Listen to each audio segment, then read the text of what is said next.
Good morning, good afternoon to everyone. Everyone on the planet has the right to a clean, healthy and sustainable environment.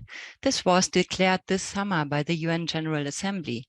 Just a few days earlier, the Brazil High Court, for example, declared the Paris Climate Change Agreement as a human rights treaty. This makes it very clear, bold and ambitious climate actions are essential human rights obligations and thus form part of the corporate responsibility to respect human rights. This will also be confirmed by the European Union. With their draft of their directive on corporate sustainability due diligence, they already confirmed that they will having a supply chain legislation which includes to address the risks of human rights, but also to implement climate change and climate protection measures.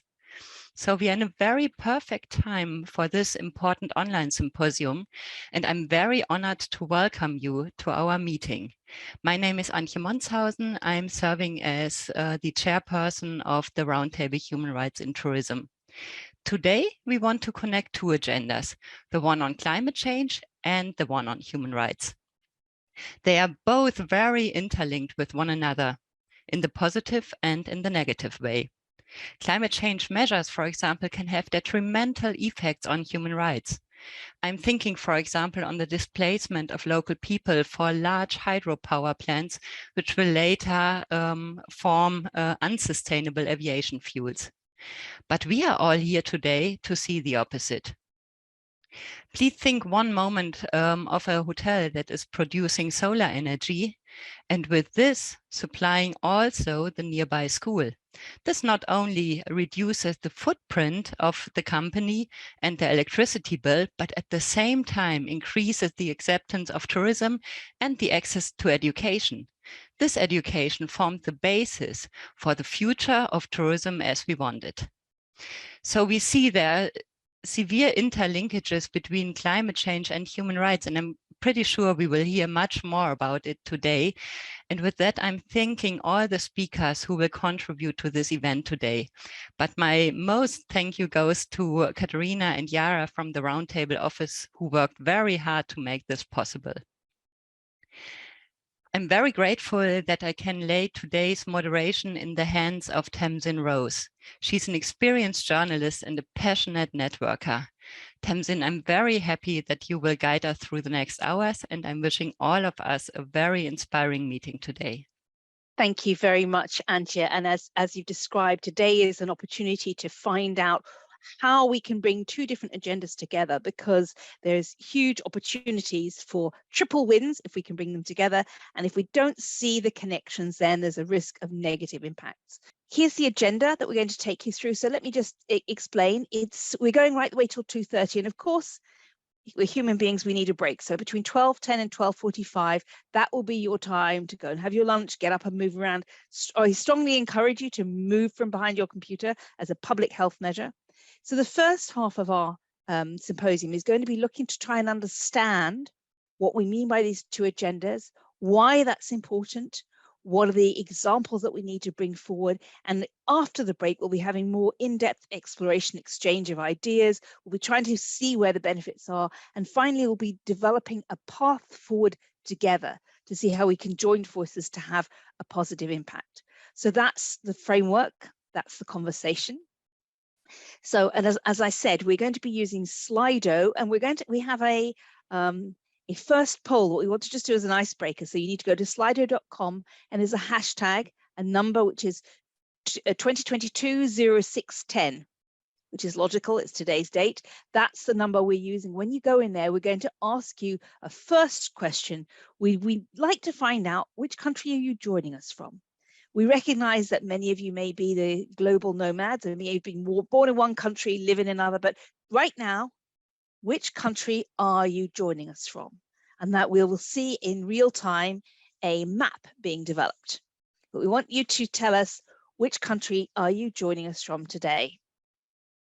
So we're already starting to get some numbers in. So Germany, France, and the Netherlands are coming forward, but we also have Sri Lanka, Turkey, Austria, and Wales. That's great. So I can see the map of the world starting to build there. The United Kingdom, Bavaria, okay. Singapore. We've got a couple of people who've put in the chat, Spain and Bahrain, Australia. You need to go into slido.com if you want to join our map, and that's where you would put the hashtag in 2022 0610, and in there you'll see this is the active poll. So we're now again starting to see the map, and we really are truly global here. We have Indonesia, Sri Lanka, Myanmar, the Dominican Republic, as well as many European countries. So that's really great, and I'll just leave it a few more seconds to see that map building. This gives us an idea of how many people around the world are interested in this issue, want to explore it, and this is truly a global community that's building. So thank you all for putting in your information, and we'll leave that map building. We also have India joining us, Portugal and Greece, Italy, France, the Netherlands and Netherlands. So we have 2 countries there being put there. Excellent, thank you. That was just a test on Slido, and later as we run through the program, we're going to ask you more questions using Slido. So don't close that browser. Keep it on your device or on your phone or however you're engaging with us, because we will be asking you more questions later. So that's great. We've had 2/3 of the participants have already responded to give us some idea where they come from. So thank you, and we'll keep building that map. I see Turkey has joined us. Welcome. So we've heard that there are these 2 very different agendas that need to be brought together, and I'm delighted to introduce our first Impulse speaker, who's going to give us some context. And I'm going to invite Naomi Swickard, who's the head of public affairs for South Pole, to give us, she's a real expert in climate, to give us some understanding from that perspective. So Naomi, you're most welcome. The floor is yours. Thank you so much, and thanks to everyone for coming today. So I wanted to talk a little bit more about this whole concept of the triple win, or perhaps the triple threat that can be turned into a triple win. So I'll go over a little bit of how these things interact, and then a few pieces on what we might be able to do about it to turn it into a win-win-win. If you can go to the next slide. I'm going to go through these first ones quite quickly to whoever's controlling here. Thank you. So as most of you know, global average temperatures have been increasing rapidly since the late 19th century.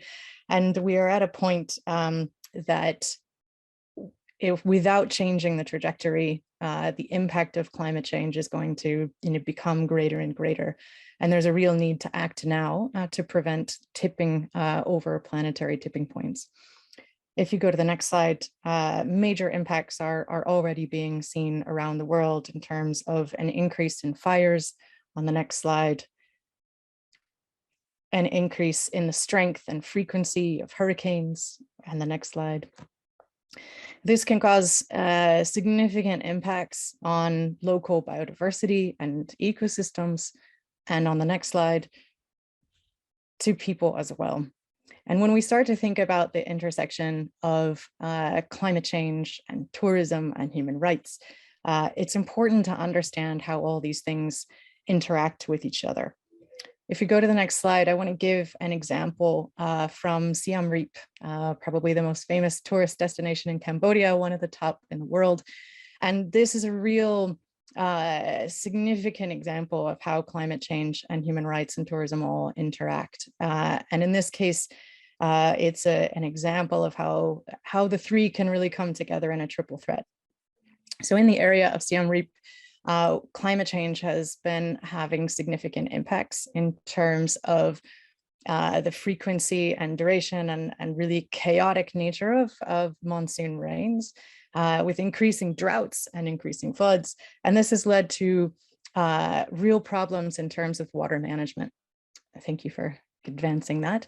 And it's become a situation where the water stress has led to a need to regulate the use of water between tourists and the local community. As the numbers of tourists have increased, the hotel infrastructure has increased, and that has led to a drain on water resources that has actually led to needing to tap the groundwater. Tapping that groundwater has actually started to lower the ground level, and the temples themselves are sinking.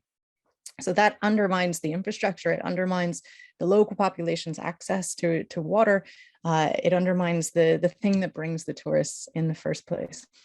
So this is a real example of that triple threat and that interaction between the impact of climate change, the impact on human rights, and the impact that tourism can have. If we move forward, I want to talk a little bit then about how do we turn this into a win-win-win. And I just want to talk about 3 really concrete examples of things that can be done to turn this into a win-win-win. On the next slide. So the first of these is collaboration across landscapes. So this was mentioned a little bit in that intro video. When you're working in a particular place, so for those of you that work in tourism where there is a very direct link with the local landscape, whether you're an operator in that place or a hotel, for example, there's a real opportunity to collaborate. And what we're seeing around the world is a growing momentum around multi-stakeholder platforms that attempt to address these different issues, some of them in fairly multi-issue ways, things like climate and human rights or tourism and human rights. And there's a real opportunity there for looking at win-win-wins that are possible.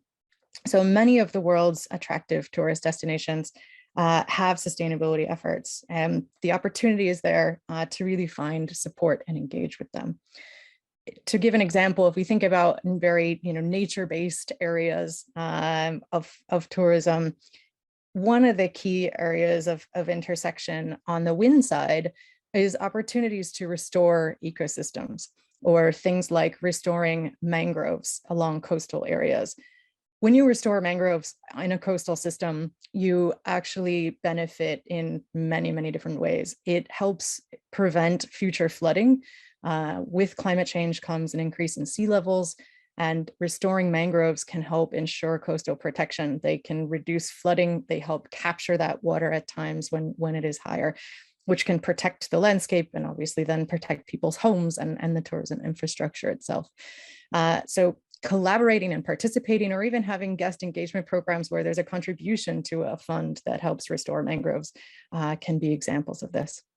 Another example might be supporting local regulation. And it may in some ways seem counterintuitive to contribute to regulation that might, sorry, not quite there yet, that might limit access, whether that's a restriction on the number of tourists, or a restriction on, Airbnb, or on policies around the treatment of workers or minimum wages.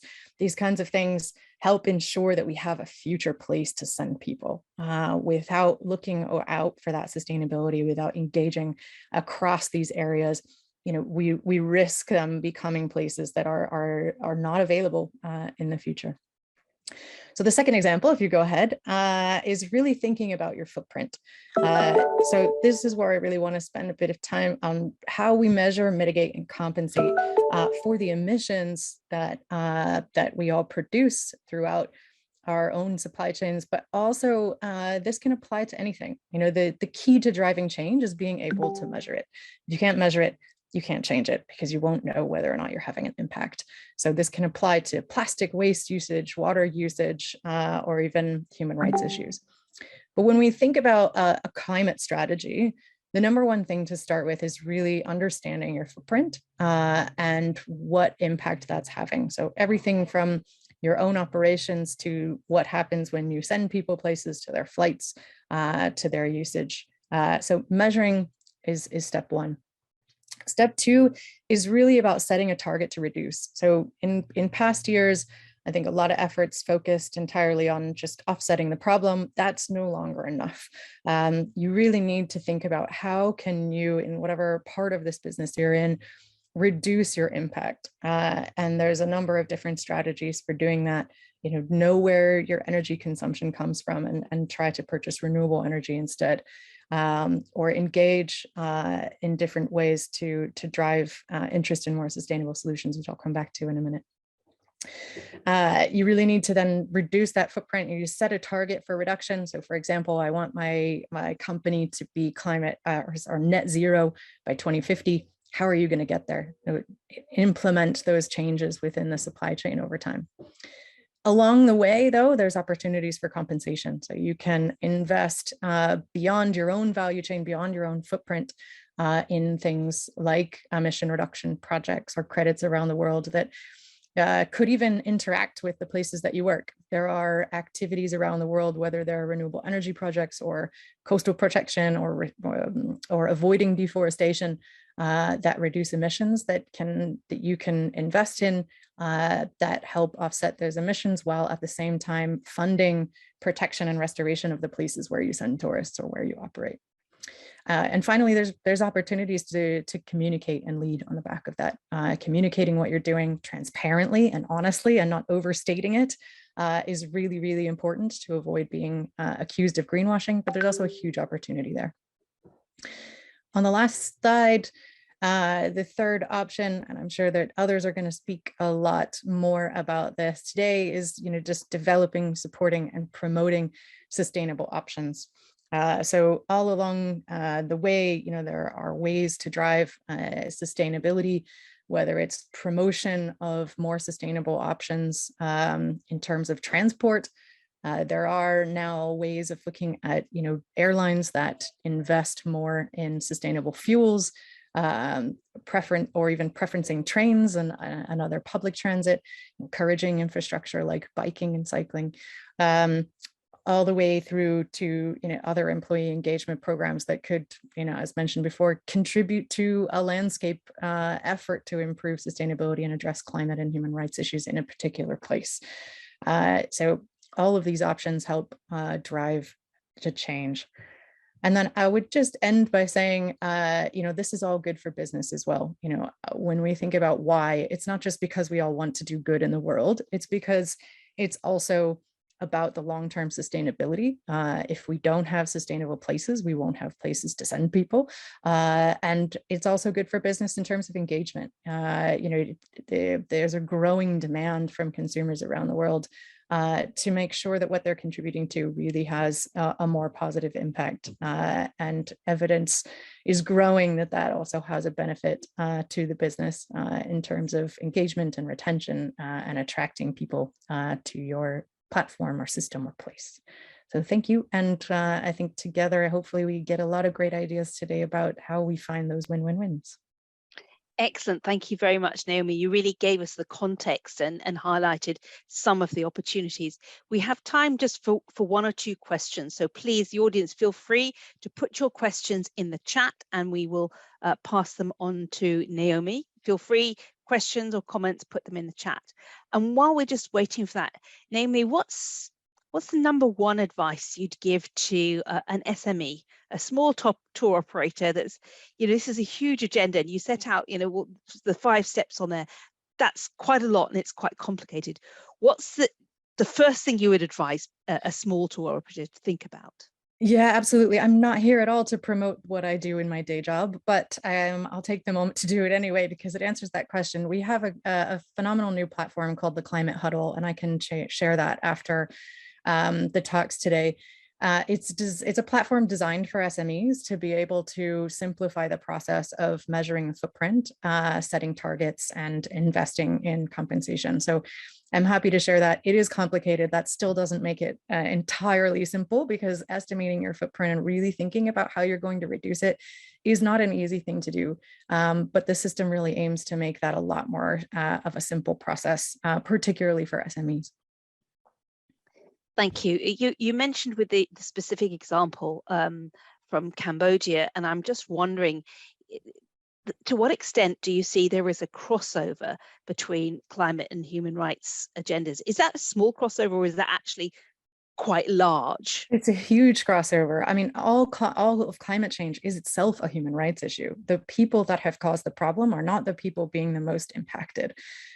Sure, you've got hurricanes devastating Florida, and certainly the US footprint is very large. But generally speaking, a lot of the impacts are hitting the developing world. And that's a place where we all, send tourists or operate tourism businesses. And it is also where the climate impact is being felt most deeply. So there is an absolute overlap, and the solutions overlap as well. That example of restoring mangroves is one where, you're providing coastal protection, you're helping improve the livelihoods and the sustainability and the resilience of that place, but you're also addressing climate. Those ecosystems store significant amounts of carbon. So there are tons of these examples of where reducing emissions is also addressing human rights, where it's increasing energy access, where it's increasing the sustainability of a place.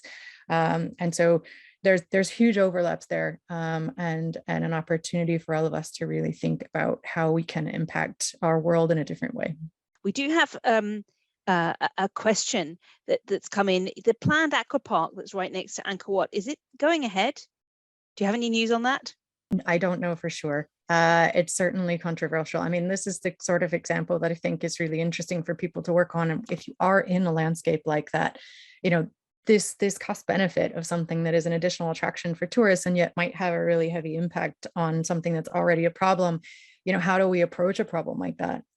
It's not an easy one, but I think making the decision to advocate for regulation, to advocate for better management of water in a place like that, you might take a small hit on something that might be a new attraction, and yet you gain so much more in terms of the long-term sustainability of a place. So that's a great example of sort of the engagement that could be done if that's a place that you really have a strong connection to.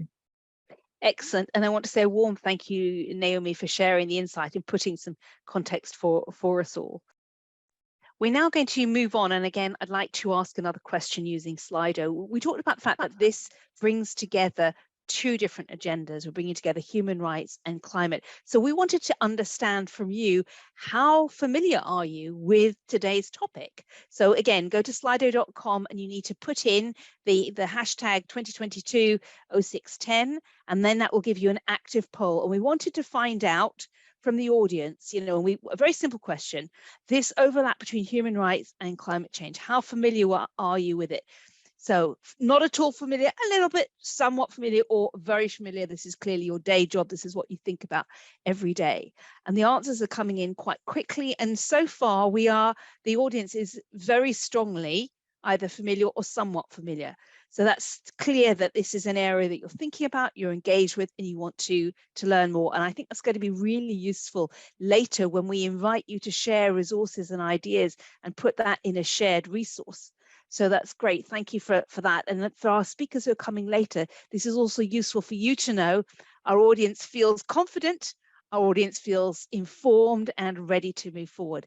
So let's now go to our next speaker, and I'm delighted to introduce Daisy Scholte, who's the Head of Impact and Content for Better Places, and she's going to set out for us the business case of bringing these two agendas together.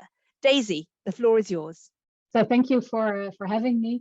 I'm Daisy, and I work as an impact manager for a tour operator called Better Places in the Netherlands. So very briefly about Better Places.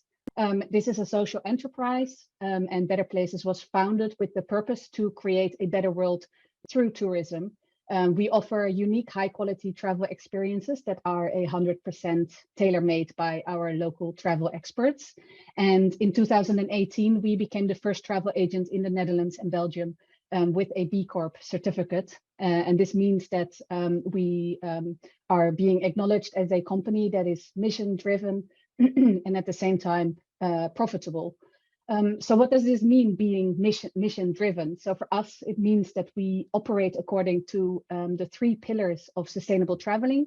The first one being support and promote local initiatives. The second one, to lower our CO2 emissions, and to protect, respect, and travel plastic free. So we are very well aware of the negative impact of flying. But we also acknowledge that never flying again is not a sustainable solution either. So the challenge that we have put upon ourselves is to always try to find the balance between the positive and the negative impact of traveling in a destination and to the people and the climate. So the question is, how can we know what kind of impact we are having on the destination if we are not measuring it? Naomi already mentioned this today. So therefore, we have started measuring the impact of each trip that we sell So we have created a tool in which we can collect all the necessary data that we need to be able to measure the positive and the negative impact of each trip. And all the outcomes are related to our sustainability and our climate goals that we set each year. So a few examples of things that we measure are, for example, the number of homestays and small-scale accommodations that are included in a trip, or the number of local meet the local experiences and excursions, but also the number of days that people spend in a destination. We in the recent years we have made a shift. We have made a shift towards more focus on our climate impact. So where in the past we were always it was always about creating jobs and paying fair wages. In recent years, our concerns about our contribution to climate change have risen. And we realized that it would be foolish to continue business as usual because many of our destinations will not be a safe or a pleasant place to visit with, for example, unpredictable weather conditions, natural disasters, many more problems that are caused by global warming. So therefore, we had to ask ourselves, what is our contribution to climate change as a company? And of course, we can talk about local transport, we can talk about putting solar panels on hotels, but the real issue, of course, is the CO2 emissions coming from the flight to and from a destination, even though we are not selling the trip. This people book it individually. So just to give you an idea, for a long-haul destination, this accounts for up to 90% of the total emissions of greenhouse gases of a trip. We have created a climate emergency plan in which we have set some goals that are in line with the Tourism Declares a Climate Emergency initiative. So this is a coalition of tourism businesses that declare to take purposeful action to halve the sector emissions by 2030. I think there will be more information about this in the Padlet after the symposium. So the first question, of course, is what can we do about these CO2 emissions? Because we still need this flight to get to a destination. And we cannot expect our clients to take a train to Indonesia or to sail to Peru. So the first thing that comes to mind is carbon offsetting. It's a very simple principle. You emit CO2 with your flight and you pay someone to avoid or reduce the same amount of CO2 emissions.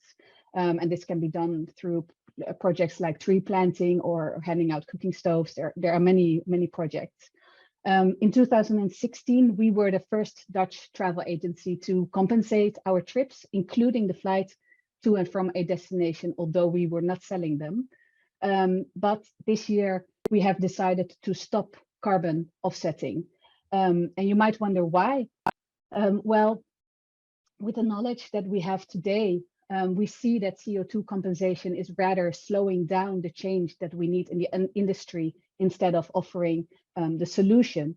So study after study have proven that up to 85% of the compensation schemes have failed to live up to their promise. So they simply don't work. In the Netherlands, in the Dutch travel industry, the CO2 compensation is not regulated. So this means that it can become a very slippery slope towards greenwashing. Many tour operators, they are now claiming to offer net zero trips. Even worse, we have seen organizations offering climate positive trips because they compensate more than they produce. There's this risk of greenwashing. And at the same time, CO2 compensation gives us as travelers, it gives us the false idea that we can continue business as usual as long as we compensate. Many people do not understand what carbon offsetting actually means, and they believe it is a means to undo the harm. So all in all, CO2 compensation distracts us from the real issue Which is that we need to reduce the number of flights that we are taking. And that is the only way forward if we want to reach the goals that are set in the Paris Agreement. So reduce. This is the key word for us as a company for our future plans. So one of the things that we've been doing is we've been re-evaluating our entire portfolio. So we have shifted our focus from to closer to home destinations within Europe.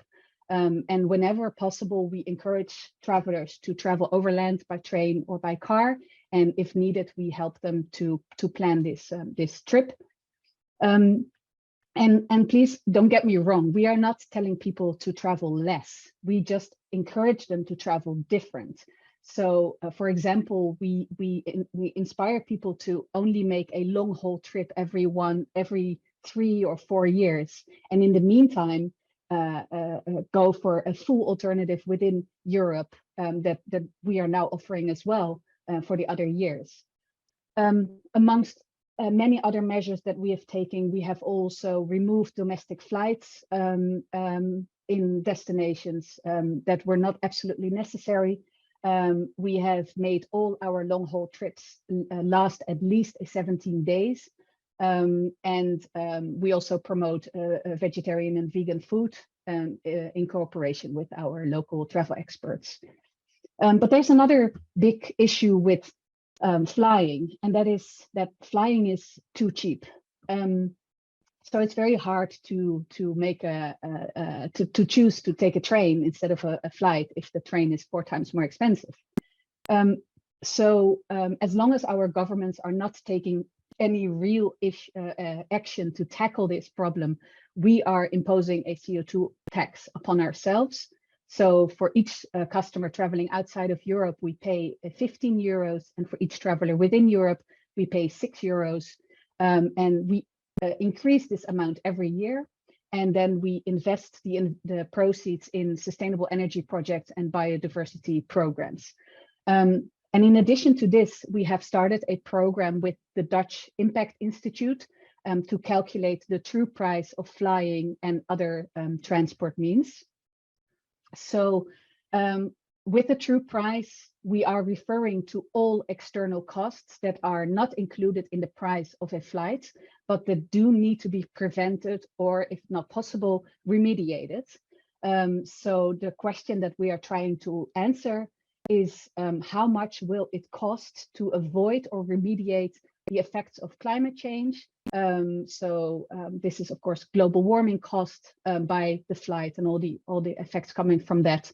How much will it cost to avoid or remediate air pollution and the damage to our health and nature that are caused by this particular flight? And last but not least, the noise pollution. So the physical and mental health issues that people living near airports are facing that are caused by the particular flight. And we will also calculate this for trains and cars to and from destinations within Europe, but the main focus is on the flights. Once we get this true price, we will communicate it for all our destinations. This is an example that Impact Institute has done with bananas, and I can imagine this is going to be a similar way for us communicating the true price of flights. And our goal with this is to create awareness about the effects of flying. At the same time, it will give people tools and knowledge to make better decisions when deciding on a destination or on a means of transport. And of course, the overall goal is to help us to reach the goals in our climate action plan. So what's in it for us? Well, we have been growing massively. Of course, we had a standstill during Corona, like you all probably faced. But this year we are already back at the 2019 sales. We were, in a way, we were lucky that we started offering European destinations, because during the pandemic, we were able to keep on offering trips. And we are expecting growth for the coming years as well. So with our impact measurement, we are increasing our quality as well. because we see that people are seeking more authentic experiences, and this is part of our positive impact. We are adding more of these kind of experiences, and we can see this in the feedback we get from our clients as well. And then for our future plans and our strategies for the future, we can now make decisions that are based on science-based information and on actual data from our trips with the impact measurement and the true price of flying, for example. Another advantage is that we are avoiding greenwashing. So this is a very hot topic in the Netherlands, and we see that more and more regulations are coming concerning greenwashing. KLM, for example, recently lost a lawsuit for claiming to offer net zero flights. And also what's happening is in the Netherlands, many cities have now banned advertisement for fossil fueled industries, including flying. So, and I think this is only going to become worse in that sense. And we are prepared for the future because in the near future, reporting on impact is going to be compulsory. For many companies, this already starts in 2024, and we are already doing this. So for us, it's not going to be such a big change. And last but not least, of course, we are limiting our contribution to climate change, so future generations can still enjoy our beautiful planet, and the local people and destinations can continue benefiting from tourism. So thank you for listening to me. I hope you enjoyed this presentation. And if you have any questions or remarks or concerns in the future, you need any help with setting up impact measurement or anything, please feel free to send us an email. Thank you very much, Daisy. It was really excellent.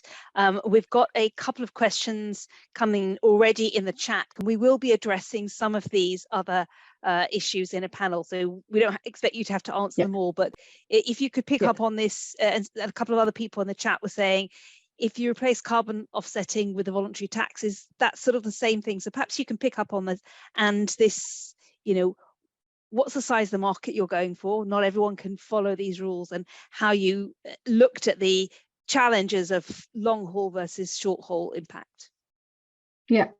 For actually the information that we have on the difference in carbon emissions and the damage done by short haul compared to long haul is completely different to yours. So I'm very curious where you get your information from. I would like to maybe receive some sources if you don't mind, because as far as we know, we have been working together with some universities in the Netherlands and some professors as well about this, where they informed us that actually, of course, the higher the airplane goes, the worse the effects of the carbon emissions are. And if you take a long haul flight, the airplane has to fly higher. So this is one of the reasons why the long haul, of course, is going to be having a bigger effect. And then in the total amount of CO2 emissions, if you fly from the Netherlands to Croatia, or if you fly from the Netherlands to Thailand, of course, the total amount is going to be such a big difference. So we therefore believe that it is better to if you do have to fly, to take a shorter flight than a longer flight. And at the same time, the closer to home destinations also gives us the opportunity to take other types of transport. We have a great train network in Europe. So there are so many alternatives, and I'm sure they're going to improve even more in the near future. So that's also a reason to focus more on short haul holidays. And the other question, just remind me. Yes, was about the, I mean, you stopped doing CO2 offsets and you explained why, and then you've talked about having a voluntary CO2 tax, and people wanted to say, you know, how is that different, or is it just to do with this issue of SAFs, the sustainable aviation fuels? No, absolutely not. But it's not a replacement for us. We were already doing this while we were also doing CO2 compensation. So that's that to make it clear.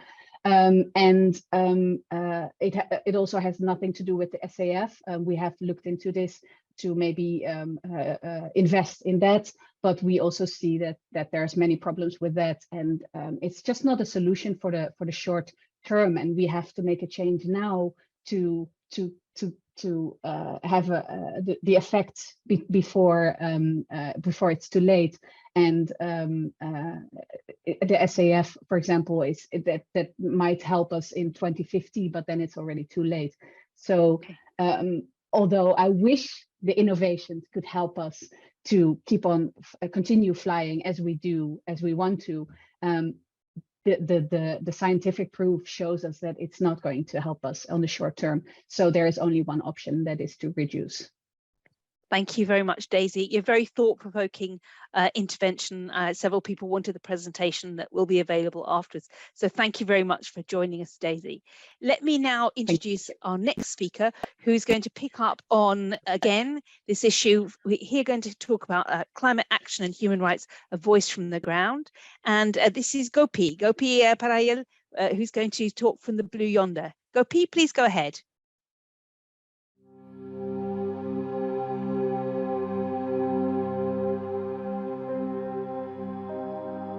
In August 2018, we experienced a once-in-100 years deluge. For a few days it was fun. By mid-August, incessant rain forced rivers to breach and mudslides from the mountains. Then came the flood.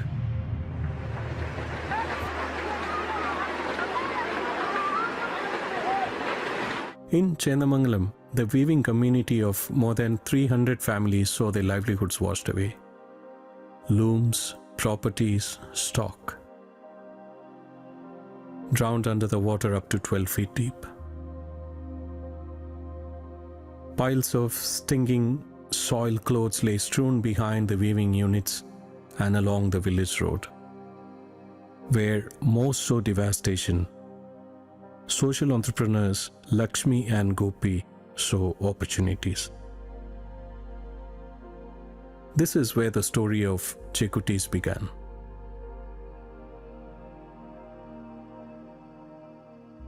Through crowdsourcing, 50,000 volunteers in 9 countries upcycled the ruined clothes into 120,000 plus Chekutis. 360 dolls out of each worthless sari. Selling the Chekutis raised the much needed funds for the weavers. They also captured the mood of the time. A beacon of resilience and solidarity shown by our people during the flood.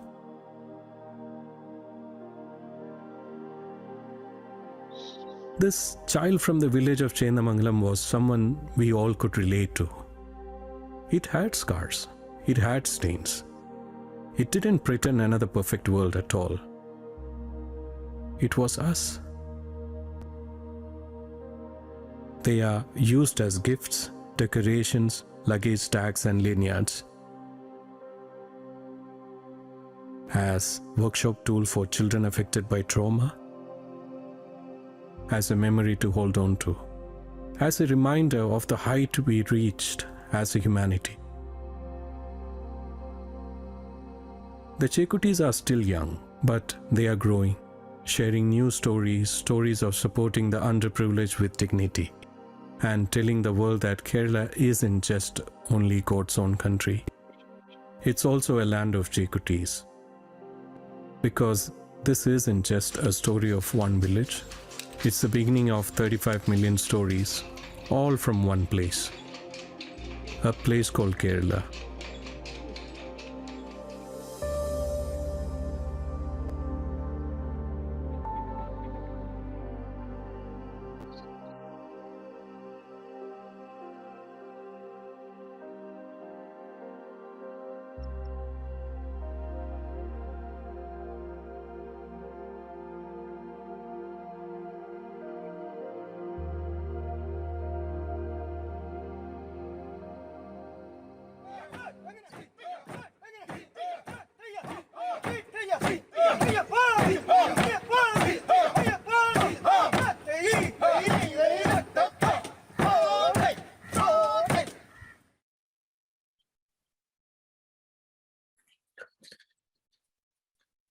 Thank you.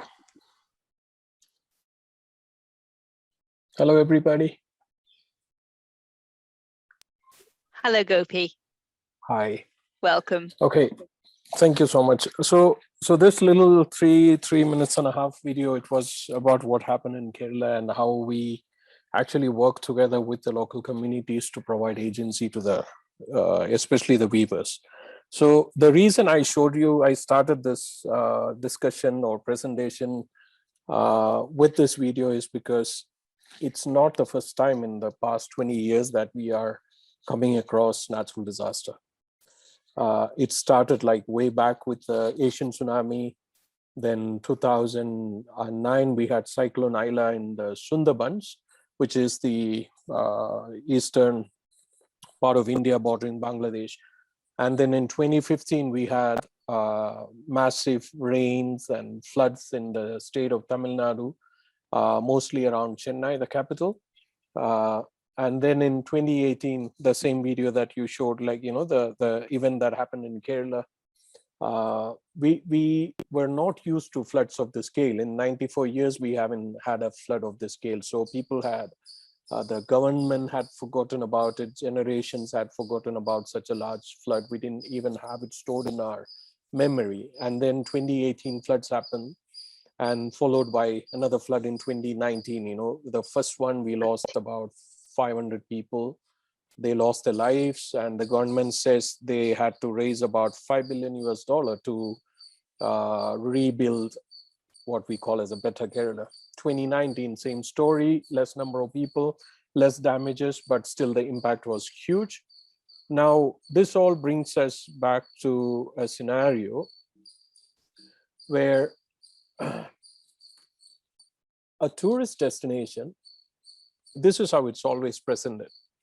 You are seeing the most beautiful part of Kerala. It is presented as a magical place.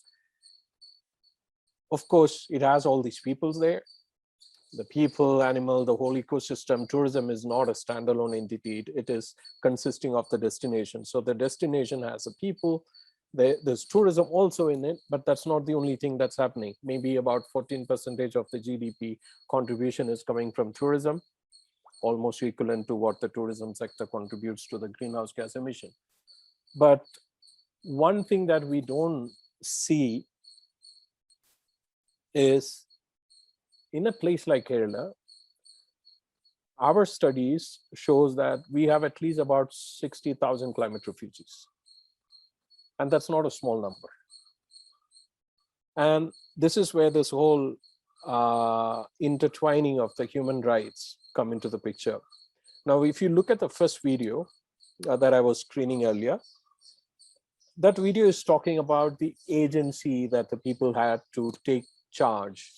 They were not dependent on some funding coming from somewhere, some humanitarian aid coming in, or development agency doing some charity. Rather, our focus was on the basic skill sets of the people, which was about the weaving. Rather than throwing away those materials, we upcycled and created some beautiful little doll, which everybody could relate to. So it was an emotional connection.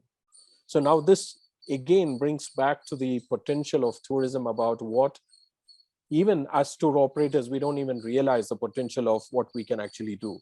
Like, we have, as a travel company, we have responded to more than 10 major natural disasters, all except one in Nepal earthquake was directly scientifically proven to be a result of climate crisis. Now, in 2009, when Cyclone Aila happened in Sundarbans, we played a role of fundraising. So we were active in the ground. We had built a partnership with another travel company.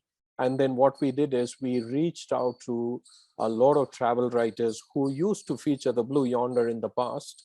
We told them, this is what is happening here. We need your help. We are happy to pay your flights. Would you go in there, document it, tell your story as powerful through all your channels? These were like, much earlier than the current day of Instagram influencers. They were writing in Continental Traveler. They were writing in the Nat Geos and the local newspapers.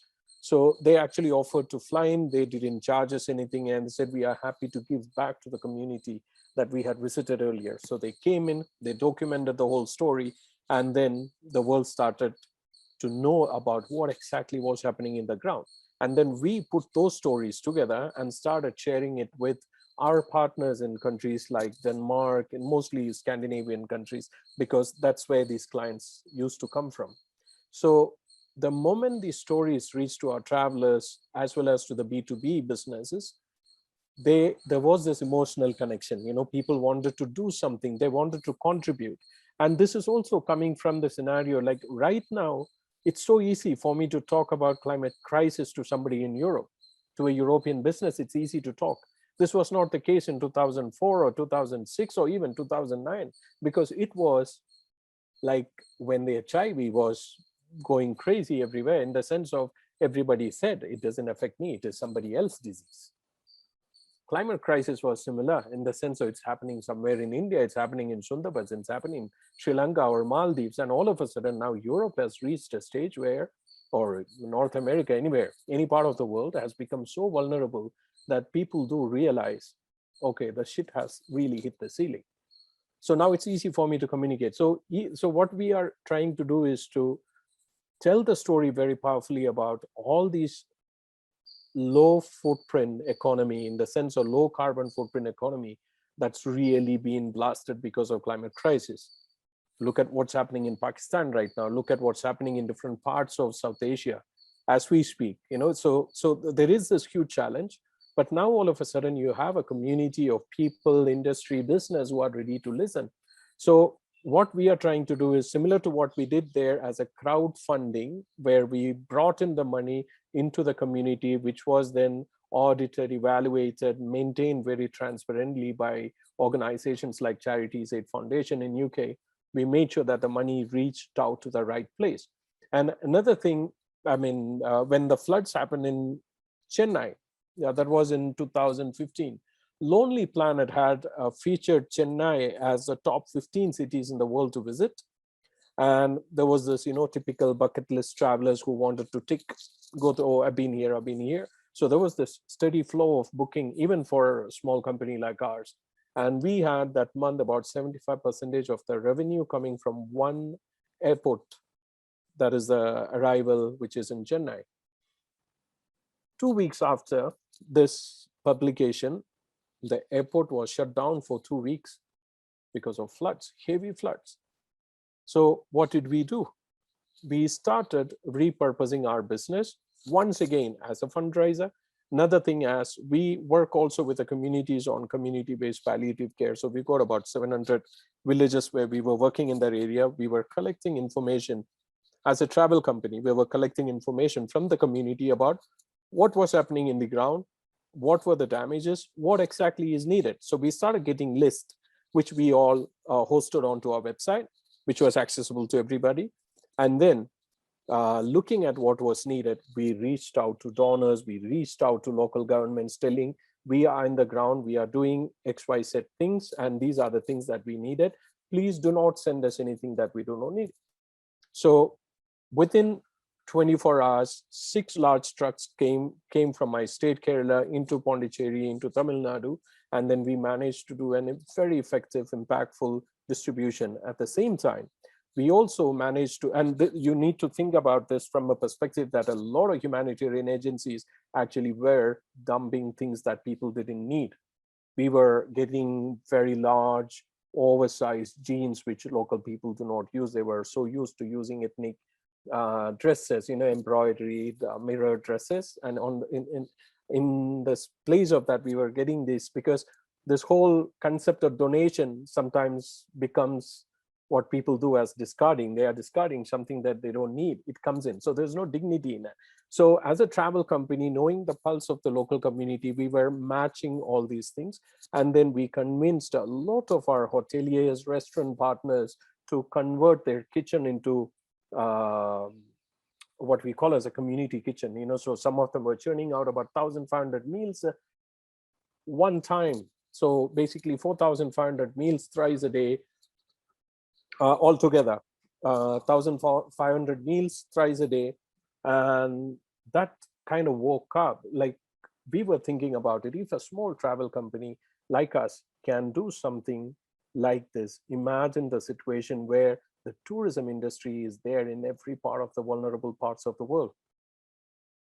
Imagine the potential of us, the tour operators, hoteliers, the accommodation providers, how we could actually repurpose our business in a way that we can actually become a strong supporter or a supplementary source of support for something like a humanitarian agency. If you look at the whole global statistics, it's very interesting. The humanitarian sector even now is just a small $30 billion turnover business sector-wise. Now, if you look at the tourism industry, depending upon whom you talk to, it is at least $8 trillion business. I'm not saying that the $8 trillion business can all together be passed on to the humanitarian or development sector, but there is a tremendous scope. If you look at the humanitarian sector, what they need during a crisis, you take it, logistics, knowledge of logistics, the knowledge of supply chain, management of the transportation, accommodation, food and beverage. You take not just the ability that the tourism industry has in terms of raising funds during a crisis, even otherwise. Think about the highly skilled human resources we have.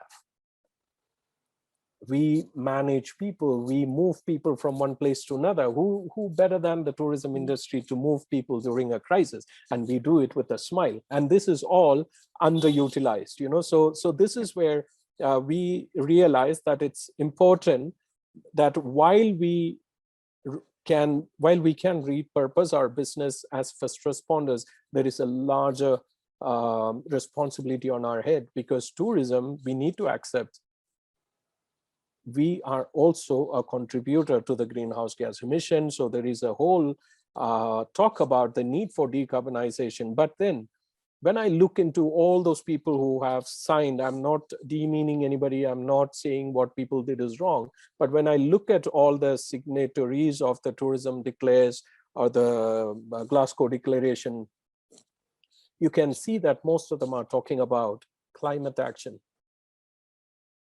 in tourism. Now, where we are coming from the school, we are saying that it cannot be confined only to tourism sector. The tourism sector, it's high time that we work with the development sector, that we work with the humanitarian sector. So there needs to be a platform where we can actually build a climate resilient as well as a climate responsible destination. Because there's no compromise in here, because it's so easy. We keep constantly talk about the impacts of climate change and what all we need to do. But a lot of people, frankly, whether they are in the global south or north, have much clue about how do you build that resilience. Resilience building is not easy. It's very expensive. It's time consuming. And do we have the luxury of time? We don't have it. So now I'll just conclude with one small story. Like in my state of Kerala, right now, my team, which is part of the Resilient Destinations Foundation, we are documenting the impacts of tidal flood. Tidal flood is common everywhere in the world. There are certain days of the month, there are certain days of the year where the tidal flooding is on a higher level, which creates impact. Now, what is happening in my state is that over and above the 60,000 climate refugees we have, there are a lot of people who are literally living every day in 1 foot to 1.5 feet of water. Every day, it's there in the house. They can't take a dump. That's the reality, you know. So if the community is going through that, now think about that from the perspective of human rights, in the sense, just because the tidal flooding is not declared as a natural disaster, these people cannot even shift to another place because they don't get compensation. They can't write. And don't we all have the right to know, say, an early warning system? If we could predict, if we could say on a hyper-local level, I'm not talking about the typical top-down structure where some information is coming from the capital, from Delhi, telling like, okay, there is a possibility of rain and it's a red alert and you need to be in safe zone. Where do they go? If we could get information on the right time. So this is where the Blue Yonder had partnered with an organization called Equinox, which is a group of climatologists, hydrologists, and the behavioral energy experts to start documenting what is happening in the ground. So now what we are trying to do is to build weather stations, and convince the tourism industry, development industry, and the humanitarian sector to come into a marriage together. Because beyond this, there's nothing much we can do. And this itself is enormous. If you could bring these three sectors together, now this is what we've been working very hard to try to convince the tourism sector, development sector, and the humanitarian sector to come together so that we can actually create a synergy. Thank you, Gopi. That was really inspiring and challenging. You've invited us. At the beginning of the symposium, we said, look, how do we bring the human rights agenda and the climate agenda together? And you've added another challenge, which is how do we make sure that we bring the humanitarian and development communities into this conversation to see both the extraordinary knowledge that the tourism sector has and its capacity to mobilize, to get things done, to get things moving. And I think that's a really interesting point. We're coming to the end of our session before the lunch break. And before I do, I want to ask the audience a question. We want to ask you, so if you could go to Slido again, we essentially, in the beginning, we asked you how familiar you were with you, and 90% of the audience said we're either very familiar or quite familiar with this. So what's next on your list? Daisy set out from her organization where they've started. We want to know for you in your own organization, what's the next topics that you're intending to tackle in your own organization, your supply chain, engaging with your customers. Where's your next area of action? We're going to use this because after the break, there'll be an opportunity to talk more about good practice, share experiences. And we have this amazing Padlet that the team have put together where we're already gathering resources, tools, kits that allow people to do it. And once we know what you are doing, then we will also adhere. We can see the Padlet. There it is. So we've got different tools, resources, and you're going to have an opportunity to put stuff directly in there, or you can send us a link and we can add it in there. So the idea is to take forward ideas, and you can just see on the screen, this is how you create on the Padlet a new topic or a new element on the Padlet. So it's very simple to add. So you can copy it in and add it onto the list. So again, we're just having a look. If we could see the Slido poll again, please. Yeah, I can see that so far the next step for many of you is reducing your carbon footprint, which is quite logical. But some interesting things coming out, exploring impact measurements. And, you know, Daisy put up on her slide about the importance of science and evidence base. Working conditions and vulnerable groups are also an issue. But then, you know, we need a strategy first is also coming through as a topic that some of you are saying, like, this is, I may be familiar with the topics, but we've got to start with thinking about a strategy. So this is really helpful. Thank you very much to give us some guidance. And after when we come back from our lunch break, I know our next panel will want to build on this because we wanted to see, you know, where are your next challenges? What is it you want to do next? So straight after our break, we'll be having a panel on the impact-driven measures to protect people and the environment, and we will be using that to follow on. We've also got a collection of video statements that have been submitted from different tourism stakeholders, and then we'll be having a practice session on how we gather possibilities to make a change, and then we'll be closing the day at 2:30. We had a really interesting exchange before the break, where we explored different aspects of where is the crossover between the human rights and the climate agenda. We added in the development and humanitarian agenda. There was some really interesting and lively exchange. And we're going to keep up that process because we're all on a journey moving towards how we get more sustainable, more climate and human rights friendly approaches. So I'm delighted to hand over to Jeremy Smith, who's going to be moderating a panel of experts.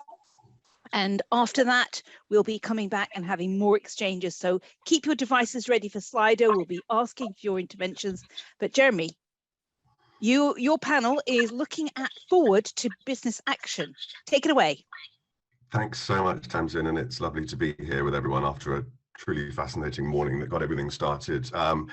As Tamsin said, I'm very much looking to bring this even closer together, and now to have three people who in their own different fields of tourism have been looking at these issues for as long as, you know, we've been talking about these issues, because they're all committed in their own ways to making tourism more sustainable. If you want to read their detailed bios, they of course have been shared on the main website.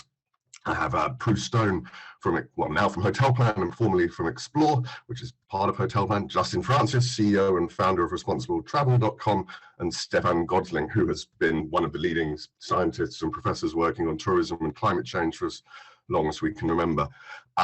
We want to look at how we can explore where these two issues, these two agendas, shall we say, overlap, where they might come into conflict with one another, and trying to address one makes it more challenging to address the other.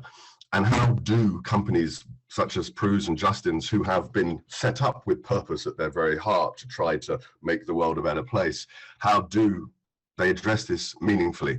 But because these are complex agendas and there is an awful lot to get in there, I want to start, rather than starting by trying to do everything at the same time, start in the context of climate change and to set the scene in terms of just where tourism and climate change truly are, and how we sort of, so we understand the context that we're talking in. So for that, I'm going to ask Stefan perhaps to, from the perspective of someone who works on the science. Stefan, can you give us some context as regards tourism and climate change globally? What are the emissions caused by industry?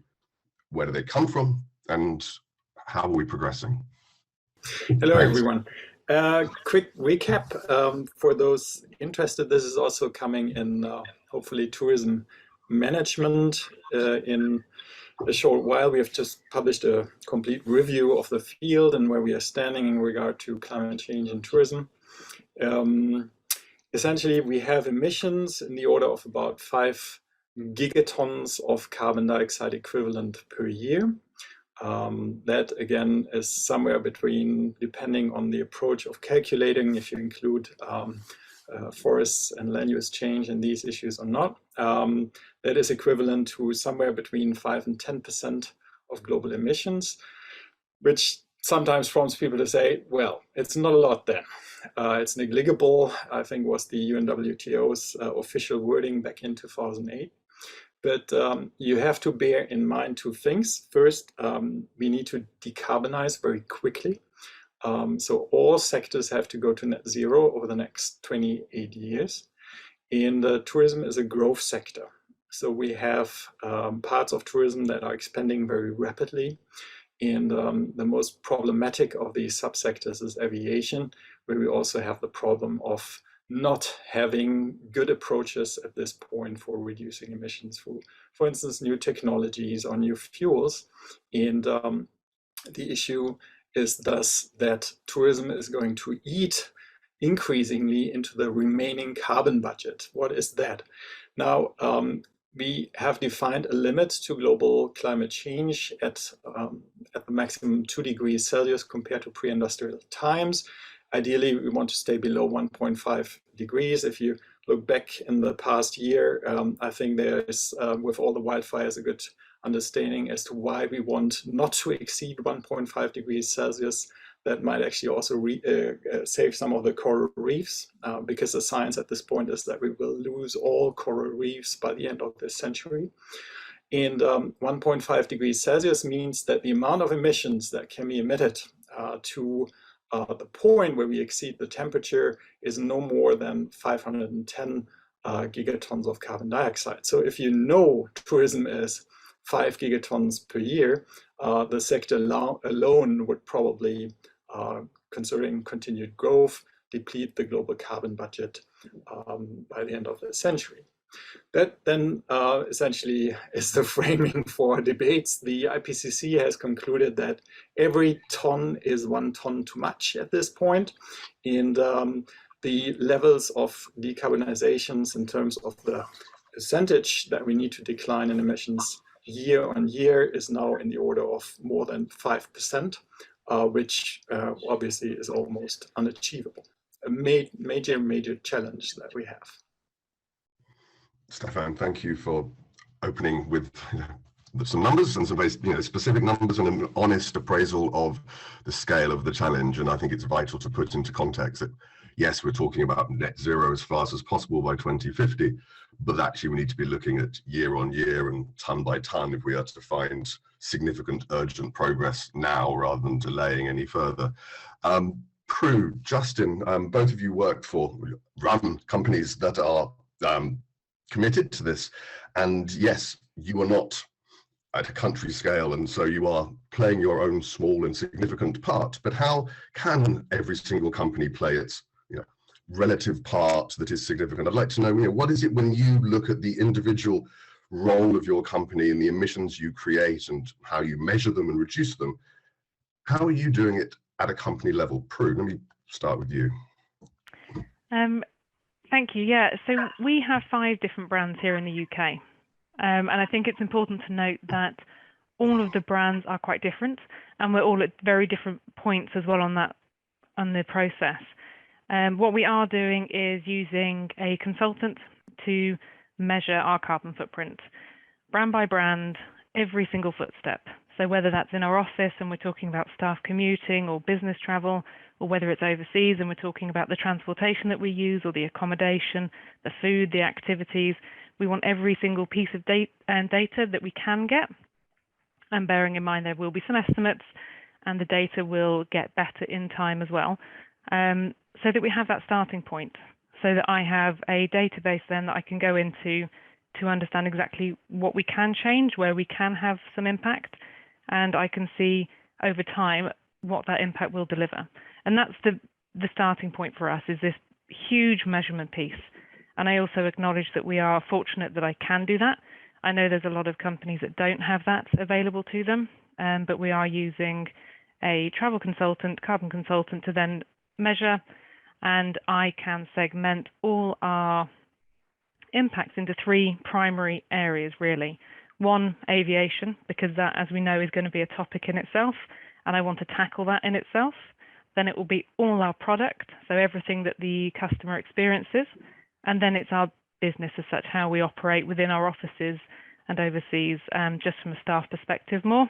So that's my starting point, really, is that huge measurement side before we then come on to this reduction, much to Stefan's point then about how much we need to reduce, which is, I think, for us around 8% a year. Thank you, Prue. And Justin, do you have, from your perspective?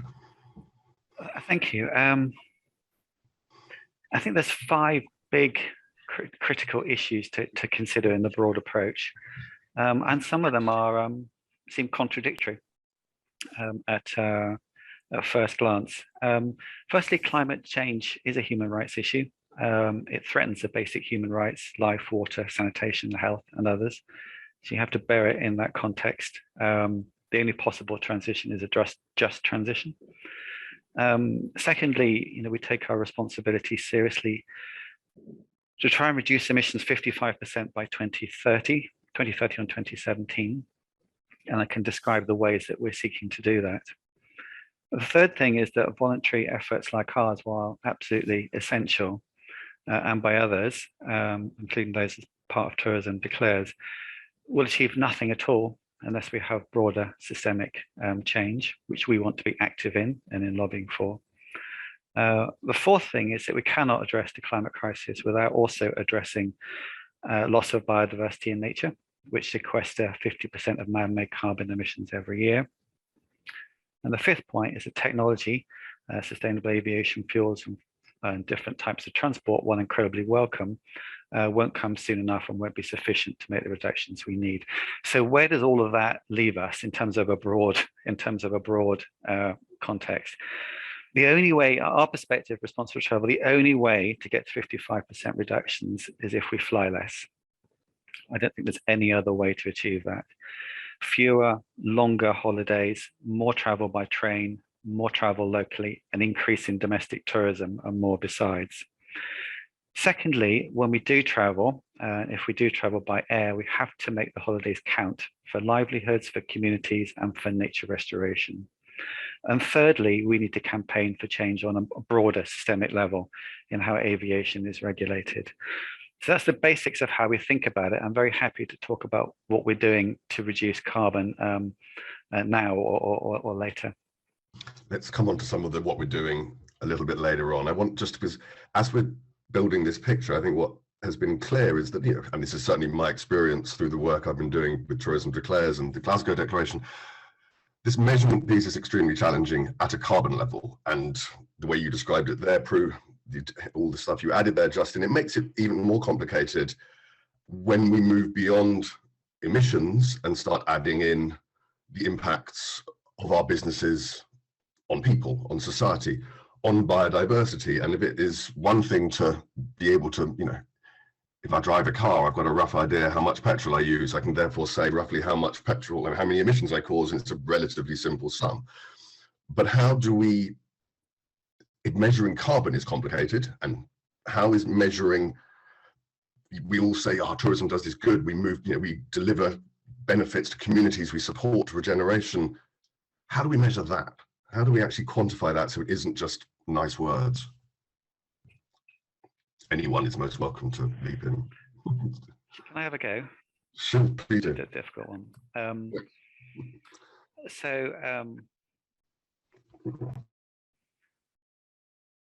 Measurement is highly desirable. Some would say essential, but also hard. There are also some things we know already will work without too much further investigation. For example, that we know more train travel will work. We know that restoring nature will work. We know that plant-based diets will work, help reduce carbon, help also actually reduce land use change and protect biodiversity.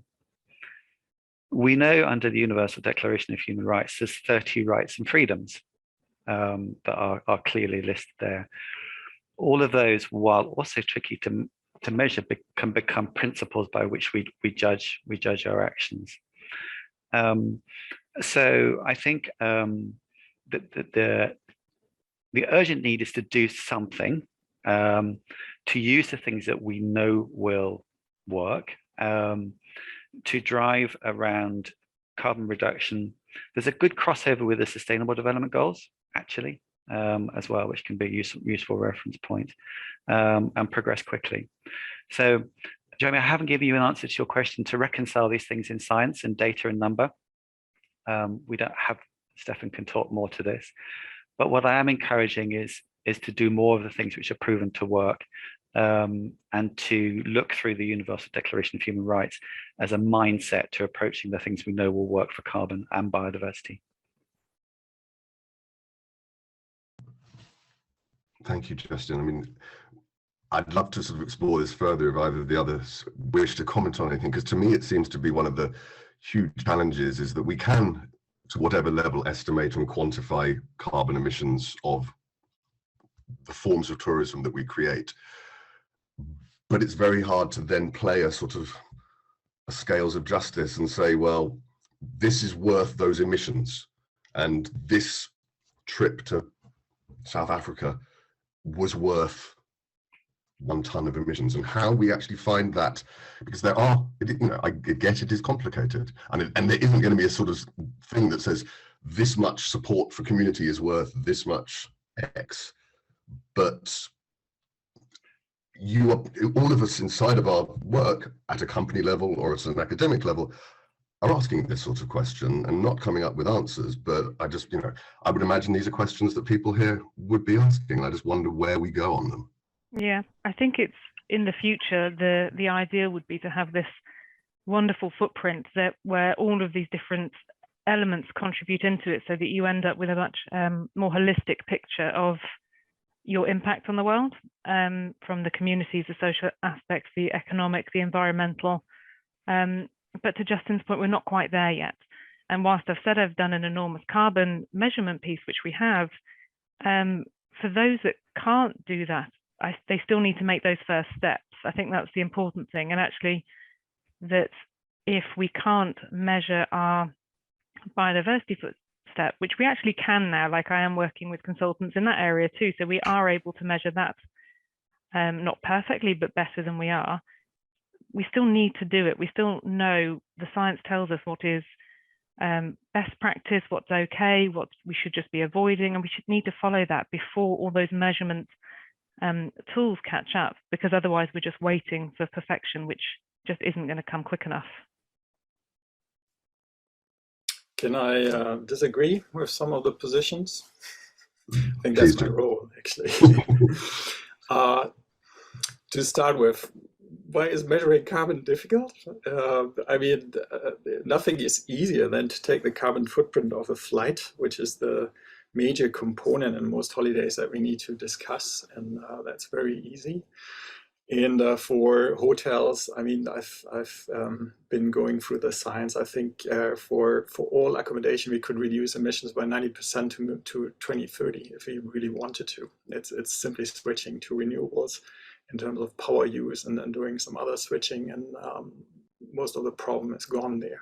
So it's a lack of will that is problem number one here. And we need to really be clear about this. There's so much talk about everything and so little action on anything that I really want to pinpoint this because honestly, as having worked with this for 25 years now, I think it's time that we started to get serious.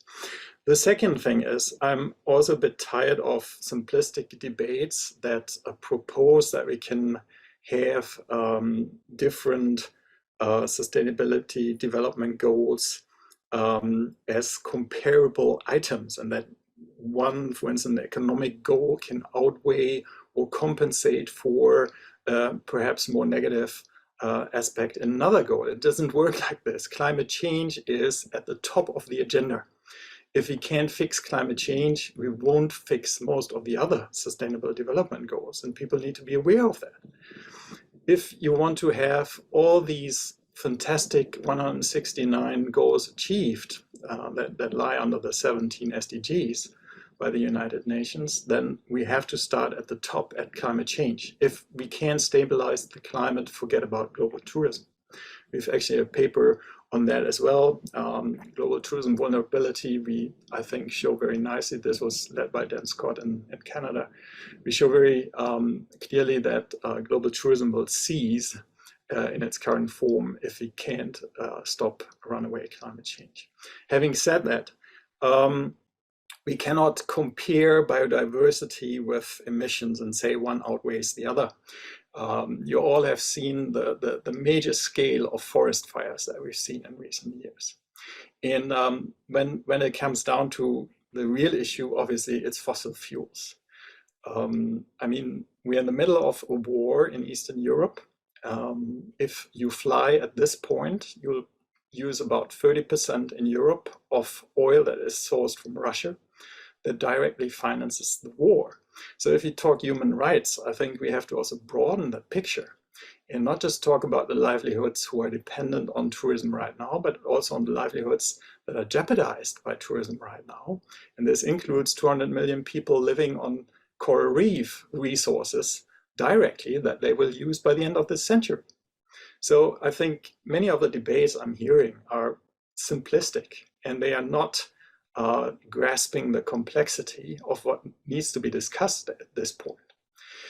And also, my last point, it would be very easy because we have distribution when it's distribution issues when it comes to air travel.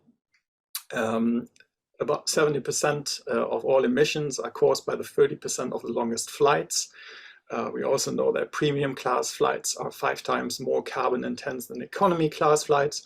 It's very obvious what we could do in order to slash emissions steeply and immediately. It's getting rid of premium class flights and taking those offers, those products that are long haul out of our travel catalogs. That's the thing that needs to be done. And in doing that, I think we would have already approached on our global goals by a wide margin, and hence it's again a question of will, and it's not a question of future technologies. It's something that can be done. Yeah, can I answer just your first question there as just to why it's so difficult? And I completely agree, because it's in theory a very simple concept just to measure carbon, but the industry as it stands, and it's no excuse, is just quite resource tight, I think. And it's worth bearing in mind that I have resources, and it's still taken months and months to really dig into the detail. And a lot of this is purely down to our systems and things that we need to make more efficient. And actually these audits act as a really good baseline just as a general audit, just to understand where you keep your data and how you analyze things. And that's purely where the difficulty comes in, just having the expertise to know what you're looking for, where to find it, what DEFRA conversions to use, what year you're using them from, and so on. Because when I publish results, I want them to be as accurate as possible, because I'm developing strategies based on this. But for the rest, I completely agree. Just, we need to make some big changes. And when I talk about aviation, for example, one of the things that I've been working on separately with the consultant is understanding our aviation footprint. What can I do? Because I'm not simply going to say, this sits with the airline, because there are levers I can still pull. I know exactly how many people could travel on train, for example, so I need to optimize that. I know exactly how many people travel in premium and business, and we need to stop that. I know exactly how many people are on indirect flights. We need to stop that. So there's lots of levers I can still pull, even though it's in that aviation bucket, which I think is too difficult for a lot of people. It's a big subject, so it's easier to pretend it's not happening. So we will put all of those, and I know exactly what percentage reduction each of those elements are going to give me, and then we can start implementing it. But the only reason I have those is through the measurement in the first place. Stefan, I think it's right to, in a sense, to focus our minds on carbon, entirely on carbon.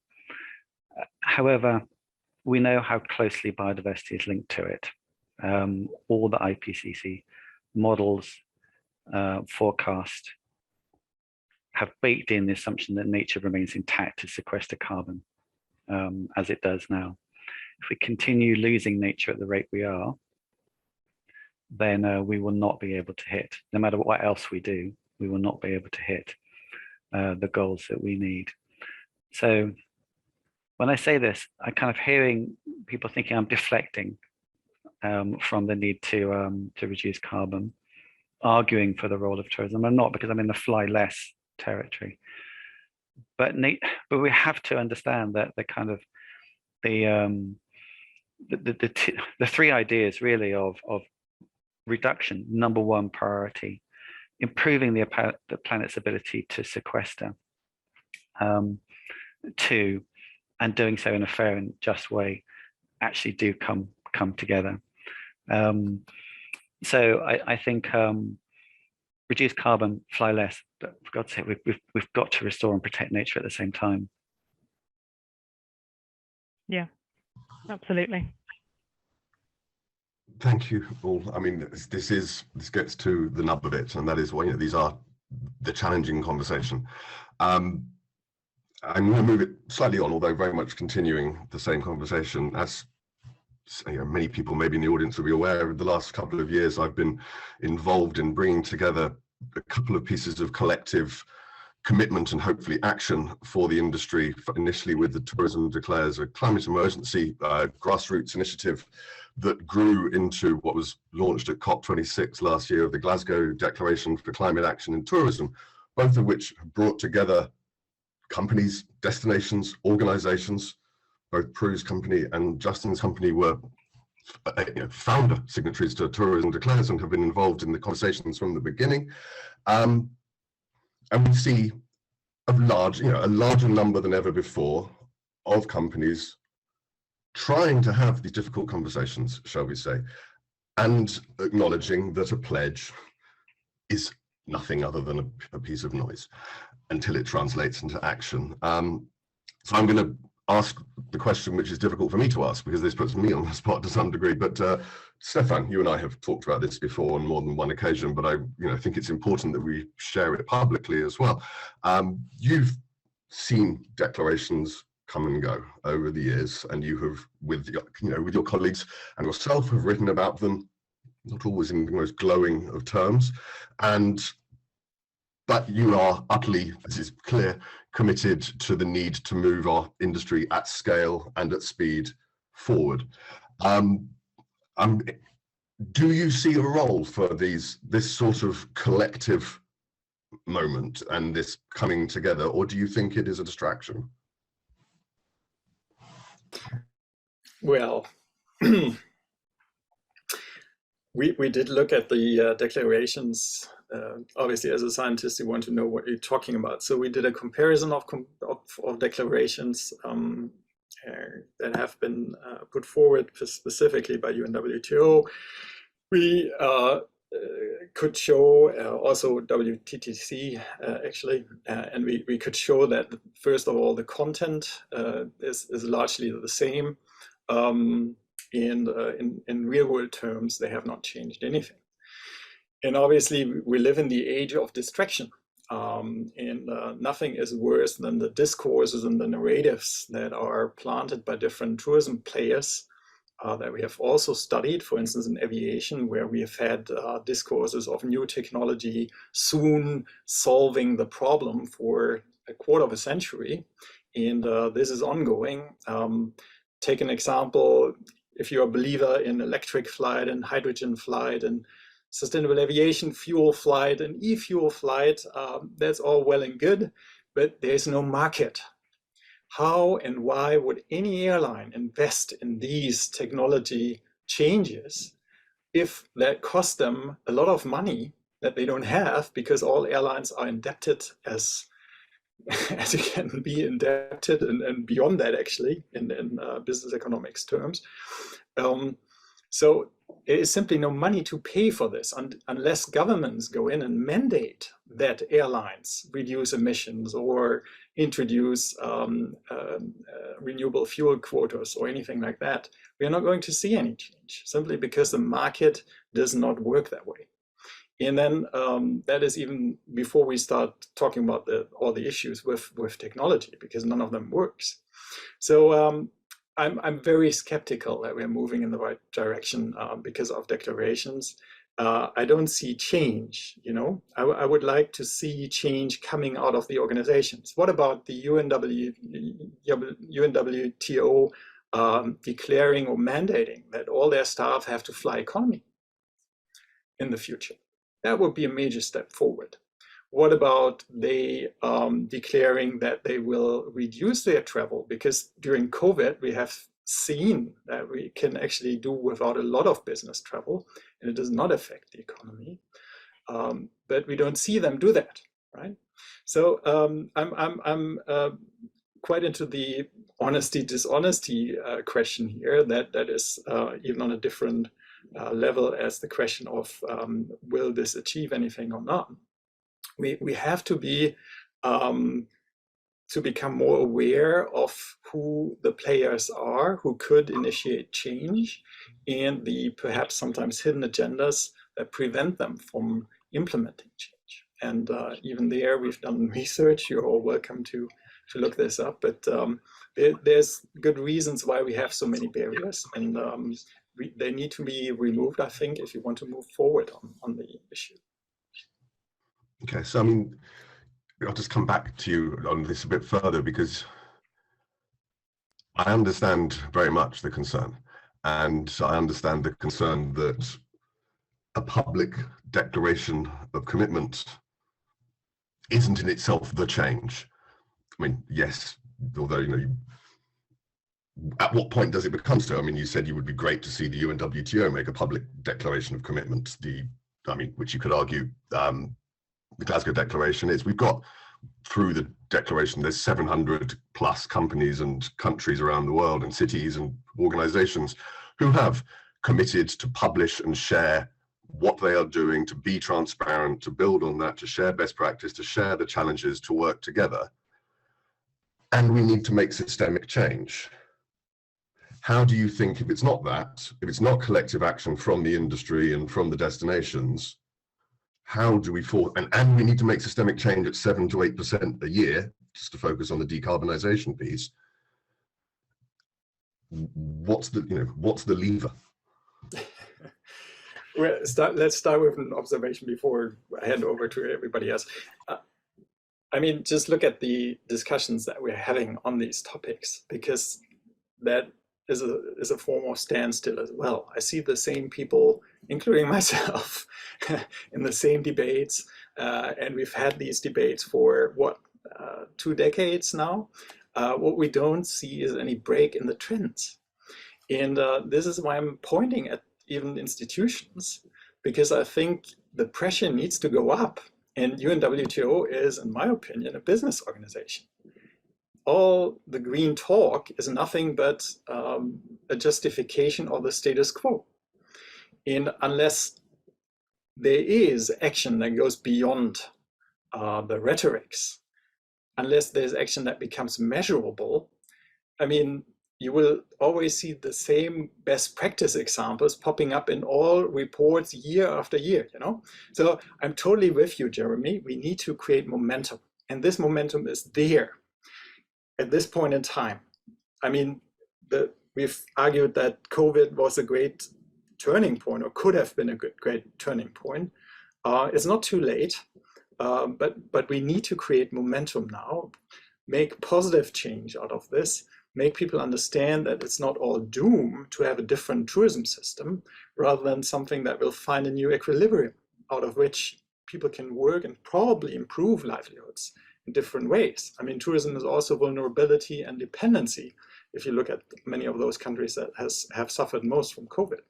So I'm just arguing for change that needs to become more tangible. That is my point. Jeremy, I'm a great supporter of tourism. No, I was actually about to turn to you. So, let me explain why. I think responsibility and accountability lies at three different levels. It lies at a personal level. It lies at a level that I can influence through my business or businesses that we're involved in, and it also lies at the kind of international regulatory level, which I think is this systemic change that we're looking for. So I think the work that you've led is it's necessary to create the energy and momentum in change within our sector, which so badly lags behind the others. I think it's been a focal point and an energizing force. So it's welcome and it influences wider change. That does not escape the need to address aviation more widely. Just a few little facts. It's a pretty much untaxed fuel. We subsidize it, even in the UK alone, to the tune of £2 to £3 billion a year. It's absolutely extraordinary. If aviation was taxed in the same way that petrol is in cars here, something that is thankfully we don't have so much anymore, it would be twice as expensive as it is. Stefan is right to talk about premier class and business class. Aviation is an anomaly. It sits outside of the regulation. It sits outside of some countries' even carbon budgets. And it has to be addressed, which is why at Responsible Travel, we've advocated for the kind of schemes that we need to look at to address that, whether it be green flying duty, which is our proposal, frequent flyer levy, or others. So it's all of it, personal accountability, business accountability, but that cannot shift and we cannot be deflected for the need to properly regulate aviation.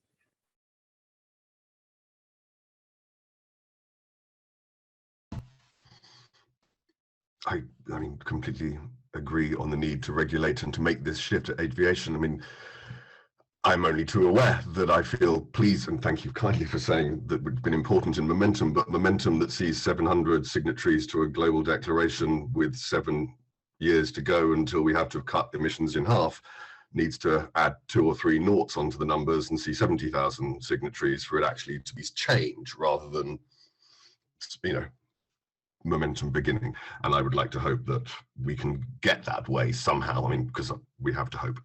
But I want to know, I mean, how do those, you know, these people sitting here in the audience, all of ourselves, work in some way in tourism? I would be surprised if there was someone here from the aviation sector specifically, or if there was even someone here from government. What then do we do as companies committed to responsible tourism or sustainable tourism, ethical tourism? What do we do? We're a small part of the sector. And there is an argument that says, if we remove flying from our portfolio, that makes a change. And there's another argument that says, if we do that, they'll just shift away from responsible travel companies and go and work with unresponsible travel companies. We're yet to see the results of those things. We have seen growing numbers of companies adding increased numbers of train travel. That is all very well when you want to go from one part of Europe to another part of Europe. It doesn't solve a huge challenge if I want to go and see my wife's family in South Africa. Am I not supposed to see them ever again? How do we play our part in shifting aviation and long haul in the short term available? What are the levers we can push there as travel companies?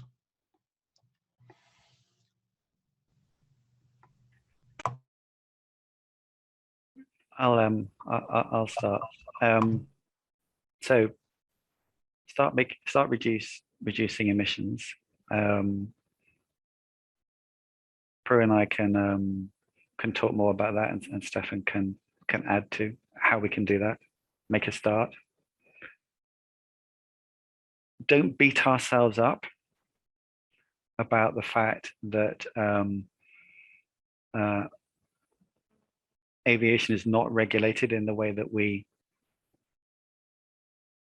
feel it should be regulated, unless we're prepared to come forward, which I think we should be, and come together as the tourism part, as the kind of tour operators, travel agents, hoteliers, to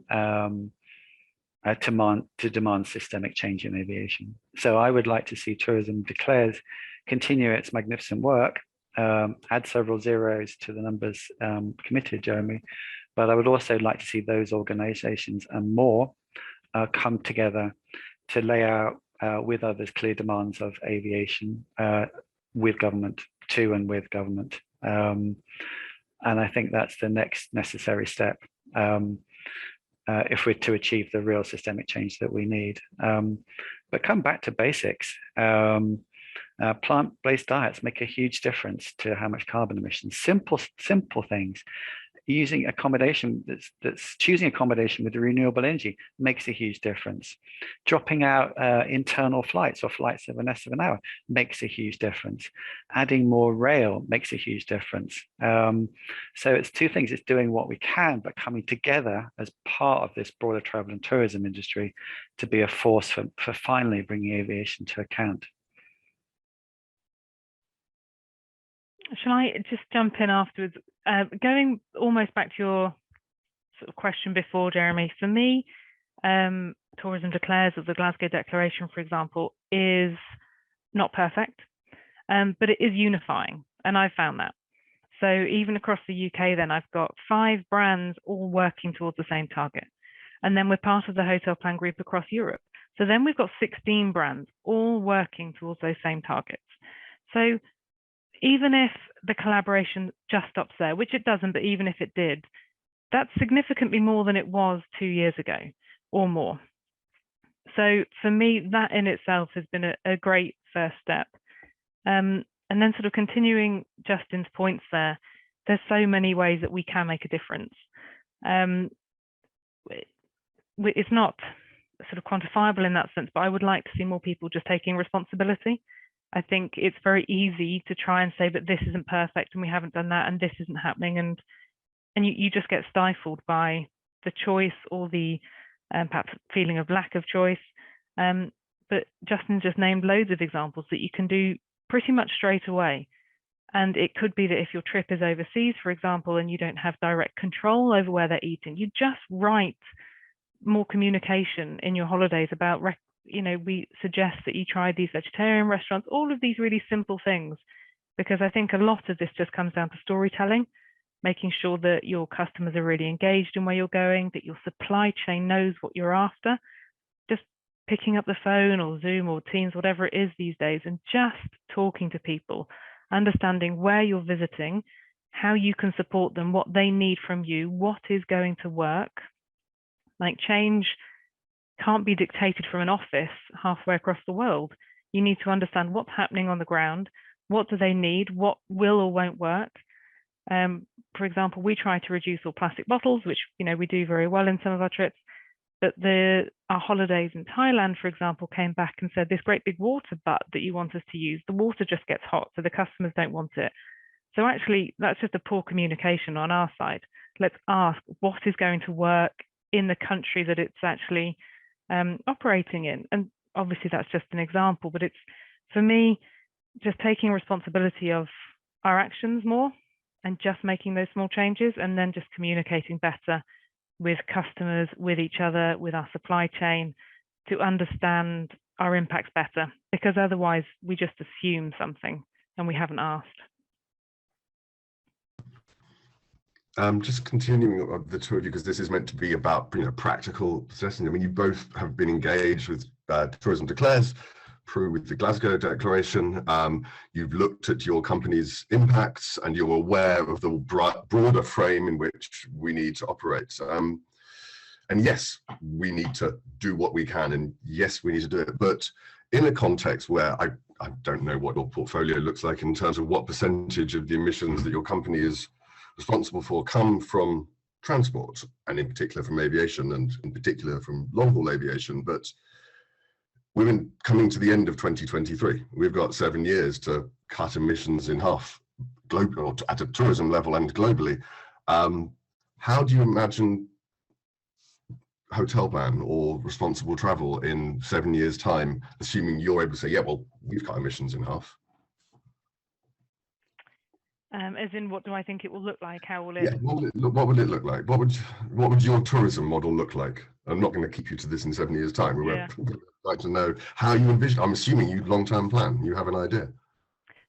We do have long-term visions, but I'm also sort of quite accommodating that the sustainability industry as such is evolving so quickly that my visions are going to change quite rapidly. My hope, I suppose, is that by that point we will still be growing as companies. We will still be flying to some places for sure, but there will be differences in what we class as local. For example, like at the moment when I think of long haul, because of where I'm based, it's like UK to somewhere, and actually there's markets in those areas that we could just be tapping into more. So that concept of local changes, the geographical distribution changes. But then that's still the carbon side. Like for me, all of the products, irrespective of whether that's for a ski or whether it's long haul and walking and cycling, are very reliant on pristine landscapes, and they have to be intact. Otherwise we have no customers. So I want wilderness, I want woodlands and mangroves and peatland. All of that stuff is fundamental to climate change, to clean water, fresh air, all of those things that we've talked about, and my business models. Like I need customers to be able to experience fantastic holidays in the surroundings that they want to be surrounded by. The progress that we're making at the moment as a humanity is we're not going to be sending tourists to some of these places because they won't look remotely like they should. But more importantly as well is the people, as in I want our workforces to be diverse. I want our supply chains to be empowered. We want obviously more female leaders, both within the organization and then who we're working with. And a lot of that comes down to education. We work with a lot of universities and schools, both in the UK and overseas, just to make sure these career paths are put in place. And I want all of that to continue. So over the next 5, 10, 15 years, that we are supporting the local communities and where we're traveling to make sure they are agile, that they are climate resilient as much as possible, that we can move and communicate easily. It's so broad when you think of the future. You can think of transportation and accommodation, but it's as much about the people and the landscape as it is anything.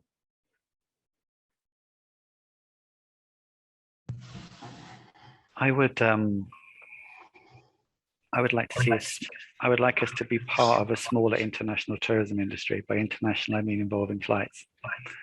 And that's not something I say without having put thousands of hours into proposals as to how that might be manifested through the green flying duty. I would like to see a bigger domestic tourism industry with local people with lower carbon emissions because they've got less far to travel enjoying tourism. My business will be fighting for market share in that smaller international tourism industry. And we will be using authenticity, low carbon and nature positive benefits to local communities, fair and just human rights as our arguments for fighting for share in that smaller international tourism industry. I would like us to get better at metrics around carbon and around nature. And I'd like us to be defending the weakest and the poor, those who are going to suffer most, protecting their human rights from climate change.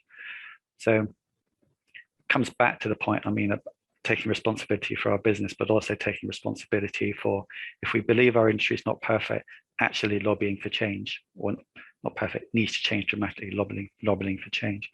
So that's how I see us effective in a smaller global international tourism industry.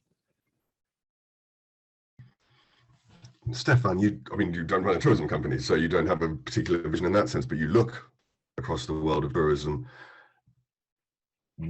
How do we have, an industry that people want to go on holiday with and are able to go on holiday with in 2030, and that still is, viable and hopefully flourishing? Do you see a model that works? Sure.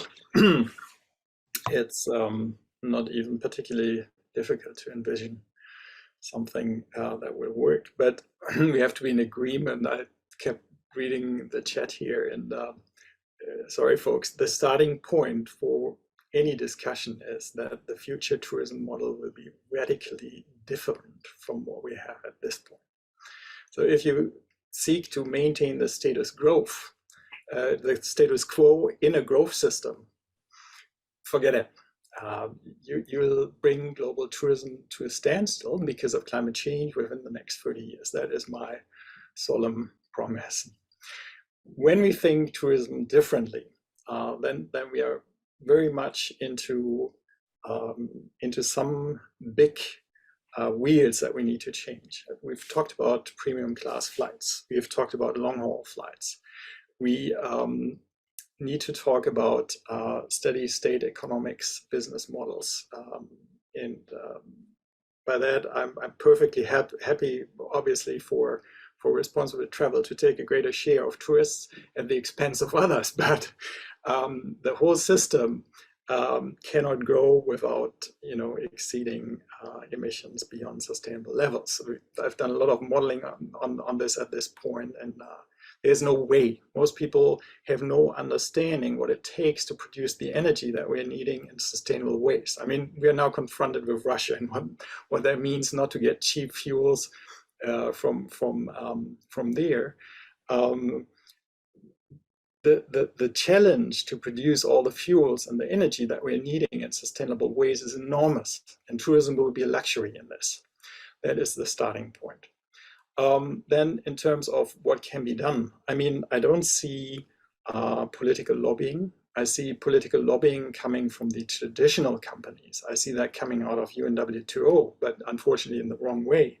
But there should be much more lobbying of governments in particular to, for instance, remove subsidies that are forwarded to aviation. There should be more lobbying for inclusion of information in travel products offers on the carbon implications. I mean, there's many things that we need to see change, and the most important is probably social norm change. I happen to have had a little interplay for the World Bank last week, and it's quite interesting to see how a big barrier to change is still that people love to chat about their travel on social media because it generates social status. And so much travel takes place not because of business necessities, and this is partially true for leisure travel as well, I would argue, but because people love to be at the forefront of the next small 5-second clip on TikTok.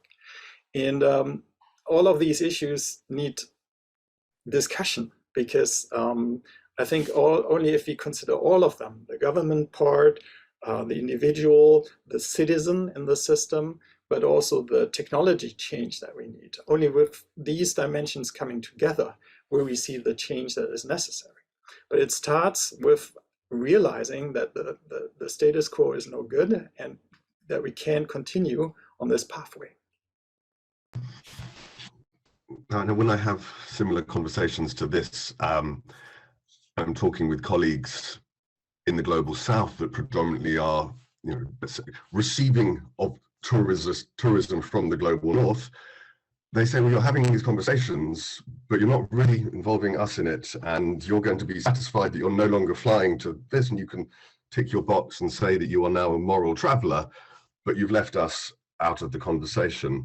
And as we plan and reinvent a new form of tourism, and let's hope we get there, how do we not just make this a conversation that we're having inside of ourselves, but actually one that truly doesn't, that factors in the human consequences on places, you know, low-lying islands in the Caribbean, in the Pacific, etc., that have caused nothing, but have been extremely vulnerable to the consequences of climate change and extremely over-dependent on long-haul aviation and tourism.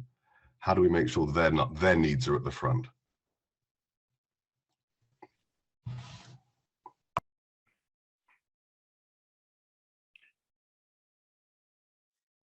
I can make a head start here, just to add to what I said earlier. Obviously, I'm aware of the vulnerabilities. Obviously, I'm aware that many countries are highly tourism dependent, but we need to consider different things again. The first is partially these countries have been pushed into tourism dependencies. I mean, there has been a major development strategy by the European Union, for instance, to push countries into tourism, like Samoa, that wasn't even interested in building up a tourism industry, but EU politicians wanted this, and hence a tourism industry came into existence, and hence dependencies that we have today. I think not all countries are equally well served with tourism, if you really think about it. Very often it's individuals profiting, but not all of the respective country. And then also you see the vulnerabilities. I mean, if you look at COVID, which countries were hit the hardest because of this pandemic, and who says it's the last pandemic, then you will see that we've seen major economic breakdowns in those countries that are very tourism dependent. So I think tourism shouldn't be the first choice, because it always has been the first choice for development.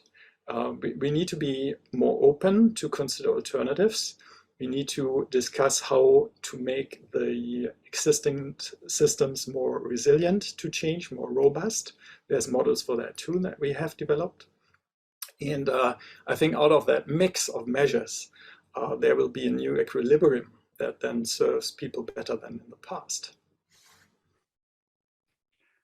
I think, if I may, Jeremy, I think perhaps some destinations have been encouraged into tourism, but other communities have chosen it because they've got little other choice, or they like it. They're excited by what it can do for them. I think it's a bit of both.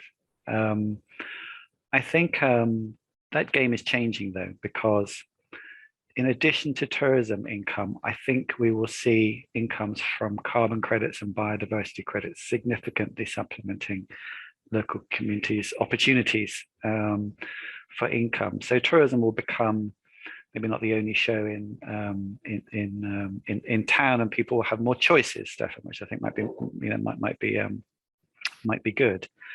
I'd also like to talk about opportunity, because a lot of what we've talked about is regulation, problems, difficulties, but let's also talk about opportunity, because I think the long haul destination that can make the case for how tourism is genuinely and really supporting livelihoods, nature conservation, addressing some of their basic needs and human rights, I think can surface and can do well. So I do see a smaller international tourism industry. I think there's an opportunity for destinations, tour operators and customers to have a fantastic experiences in those that put low carbon, nature positive, just and fair at the heart of their offer. So there are some places which frankly don't need our long haul flights, and there are others which need them a great deal more. And I think that presents marketing and business opportunity, as well as opportunities for lower carbon and nature positive.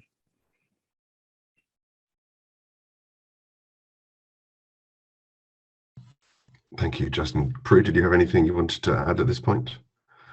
No, not specifically. I was just listening and absorbing all that, because I think it sounds like all three of us are aligned and agreed in just slightly different ways, and with just this different lens that we're coming through.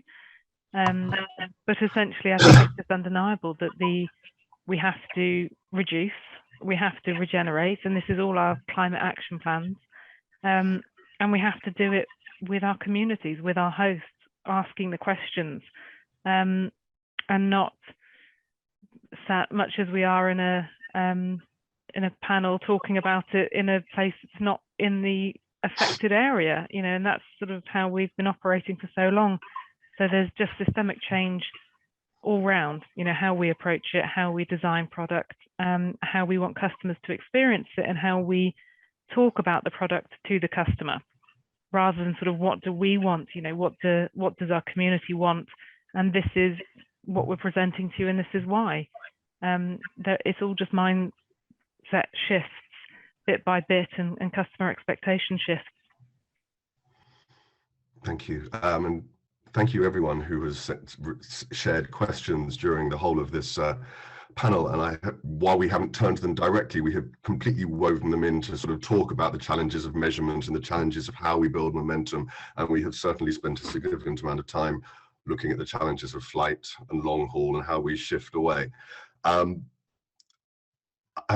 anyone was coming hoping that we would spend an hour and at the end of that hour have given you 5 things to go away and do and then make the change for tourism, then I apologize for disappointing you, but it's never going to be that way. And I've spent most of the last 3 years explaining to people that there isn't a 10-point downloadable plan for how we act on climate. What we are able to do is to be honest with each other and acknowledge the challenges, and to come together to talk and to confront thorny questions that we don't all have shared and identical answers to, but we definitely have a shared desire to make the necessary change and develop our industry accordingly.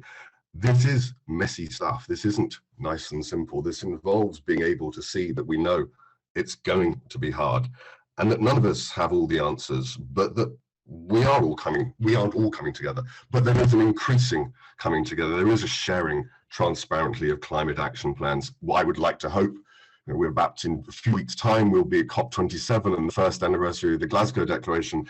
300 founder signatories to the Glasgow Declaration. They're due to publish their plans within 4 to 5 weeks. That's 3. You know, let's hope we get the vast majority of them on time.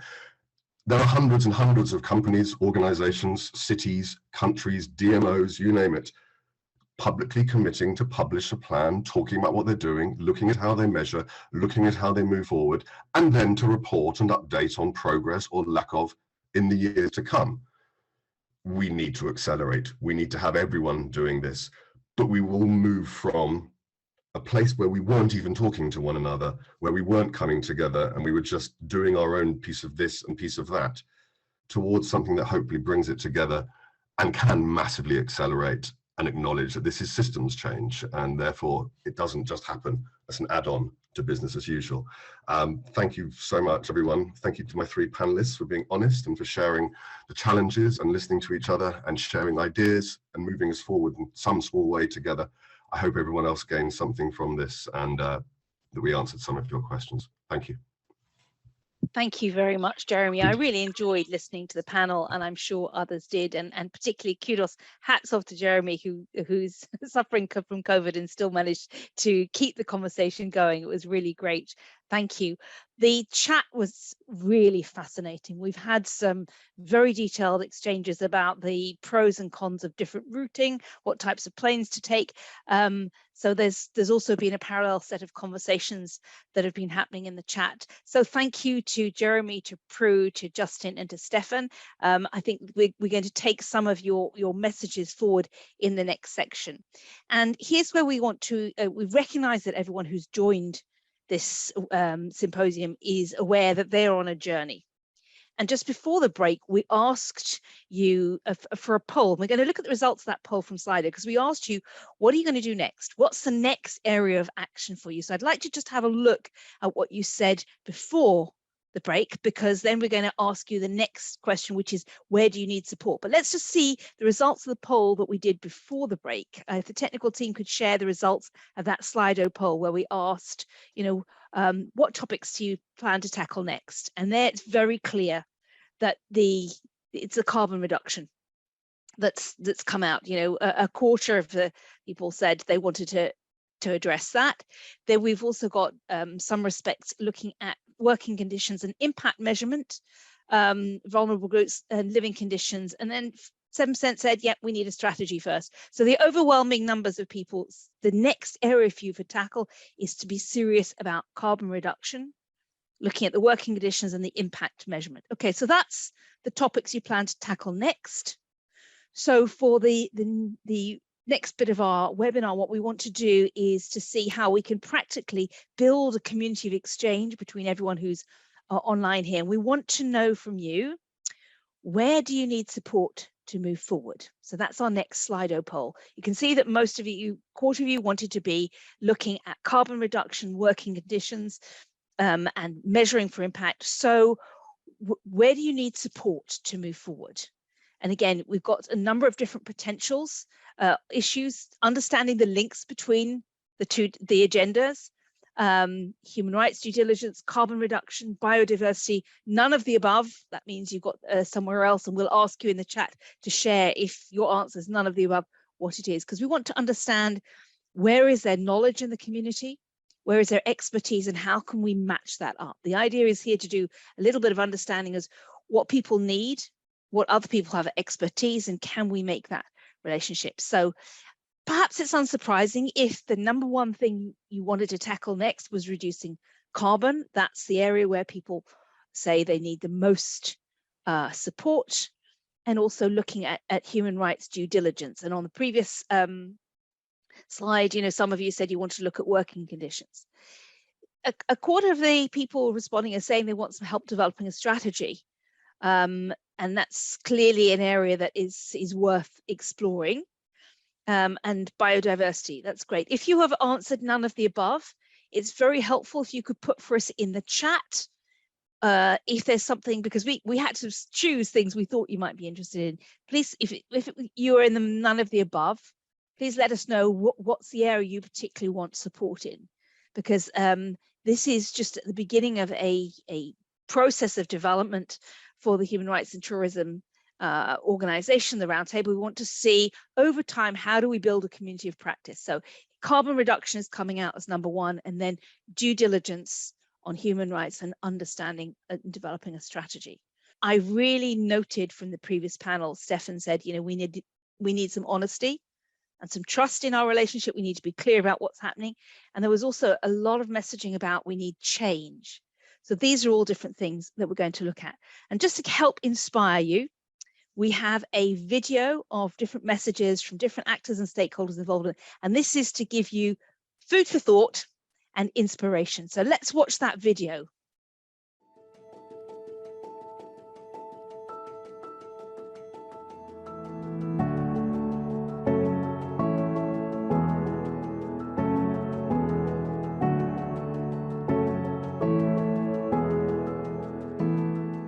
The tourism industry is at the forefront of the climate emergency.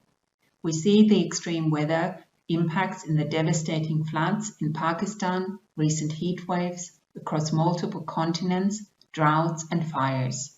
At the same time, pre-COVID, the sector contributed to 8% of global greenhouse gas emissions. There are no easy solutions to the problem of GHG and tourism. However, the problem that precedes this one is a problem of social division. We can't solve GHG and travel if we're not listening to each other, if we don't understand each other. The role of tourism in this is to facilitate, is to focus on transformative experiences. We know that travel and tourism can be and is transformative. The linkage between climate protection and human rights is quite clear. Every human being has the right to live in a clean and sound environment. We all did a lot in the last years to reduce greenhouse gases in our ground programs.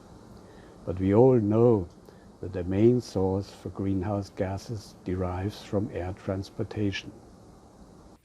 The tourism industry and we as a tour operator are in a state of conflict of objectives. On the one hand, flights should be reduced as much as possible due to the negative carbon balance. On the other hand, however, we face social responsibility. It is part of the social sustainability that we as a tourism company strive for our local partners in their destinations. Los pueblos indígenas del mundo somos muy diversos, pero compartimos una visión común que es el equilibrio con la madre tierra. Y estamos unidos también por una historia común que es la marginalidad.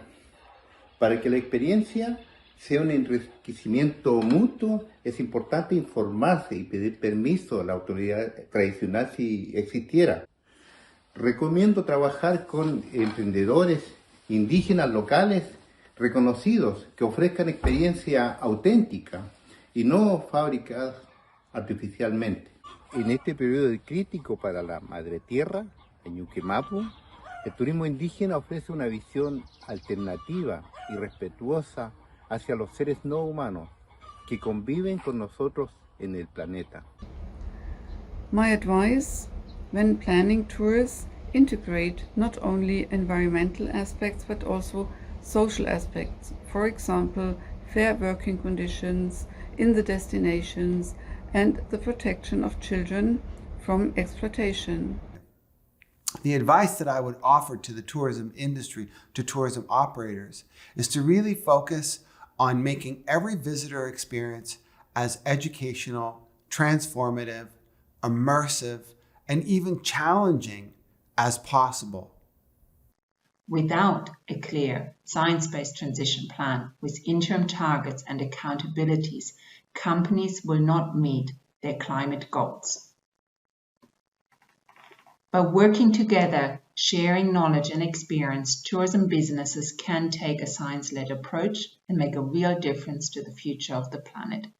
Intrepid, science-based target is our North Star. We are focused on how much and how quickly we can achieve them.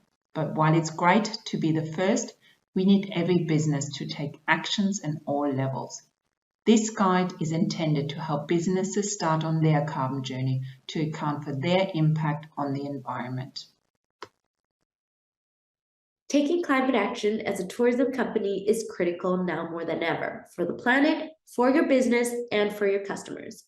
I'm Ivory. I'm from the islands of Palau, and I'm the Climate and Resilience Manager at Sustainable Travel International.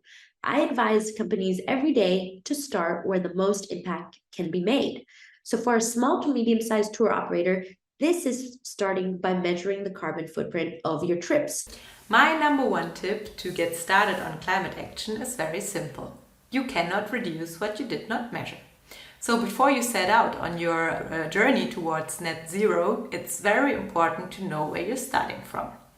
Based on the measurement result, you can analyze your status quo and compare with benchmarks to find out which reduction measures to take. Industry initiatives like the Hotel Carbon Measurement Initiative, or HCMI, in the hotel sector support you in the measurement process and provide easy-to-use tools for calculating your carbon footprint. Or, if you are a tour operator, Karmakal is a good tool to calculate carbon emissions of the trips in your portfolio. So my advice is include the compensation for all greenhouse gases in your travel packages. And don't wait for the customer to pay for it voluntarily. There are marketing-specific activities you can do to reduce carbon footprint. The most important one is to change the target markets that you are working with at the moment. Look at what's the carbon footprint of travel to your destination and identify markets that will have a better balance between economic impact and carbon footprint. So look at the markets that will generate the highest economic turnover for the lowest possible carbon footprint for your destination or your business. That may include not only changing the distance of that your customers have traveled, but also increasing the length of stay so you can maximize the carbon footprint is necessary to come, but maximize at least the economic impact those visitors will have, or change the mode of travel. Look at targeting visitors that, for example, can have direct flights as opposed to connecting flights, or if at all possible, reduce the dependency on flights to your business, and that will vary from destination to destination. According to the motto, travel less but right, this template can be easily copied and implemented by everyone. First, compensating all flights we trade worldwide from 2023 onwards by 100%. Second, not planning long-distance trips with a duration of less than 2 weeks. Third, not offering any domestic connecting flight within Germany. And fourth, including train tickets to the airport. We started our journey back in 2016, and since the beginning, we firmly believe that no step is too small when taken in the right direction. We started with engaging our staff on internal measurement of our carbon footprint, and this really helped us to drive confidence.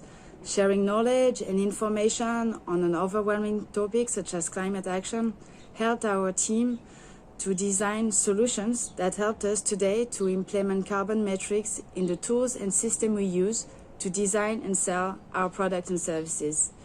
I wish you good luck on your journey towards sustainability.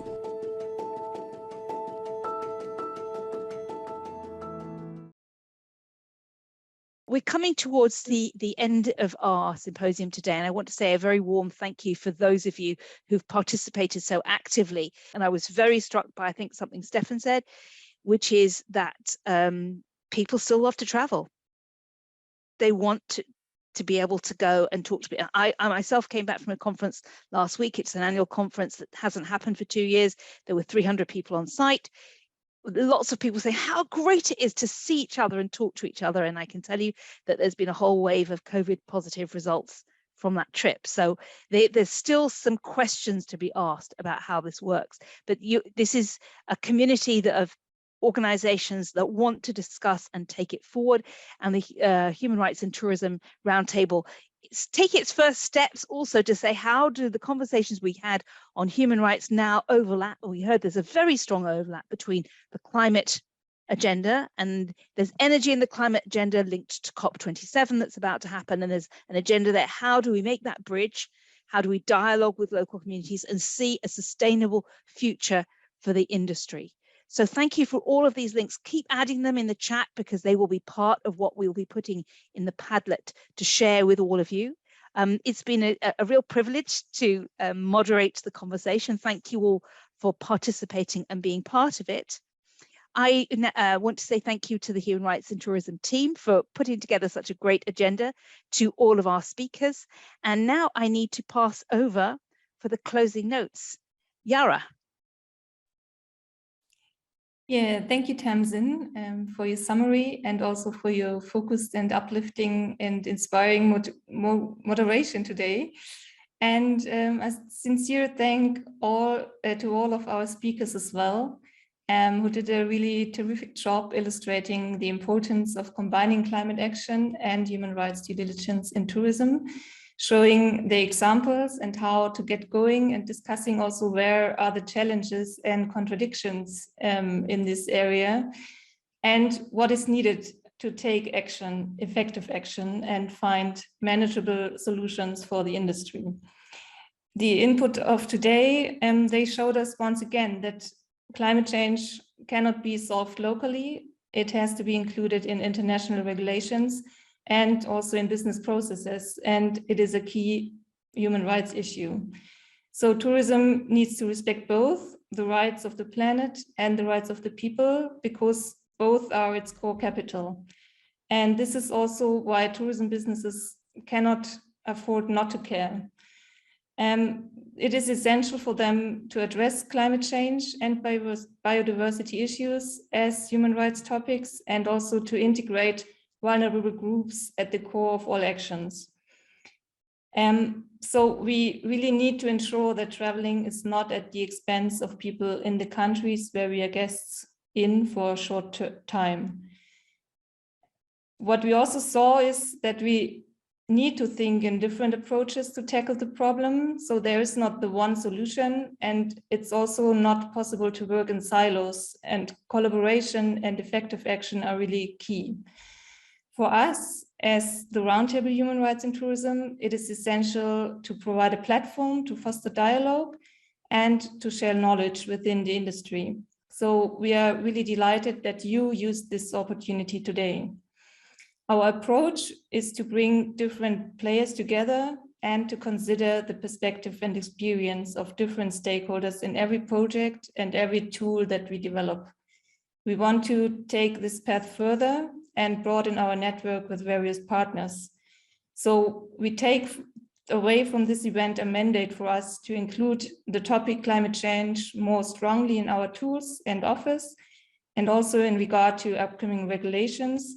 And we want to reflect how the Roundtable and our network can contribute to initiatives and projects on climate action and tourism. So this event was a first step. We want to invite all of you to join our multi-stakeholder initiative, to get in touch with us and discuss joint activities and projects. And we really want to encourage you to ask yourselves right now, what can I do today in the short term and also in the long term? So thank you very much for your participation and your interest, and we hope to hear from you soon.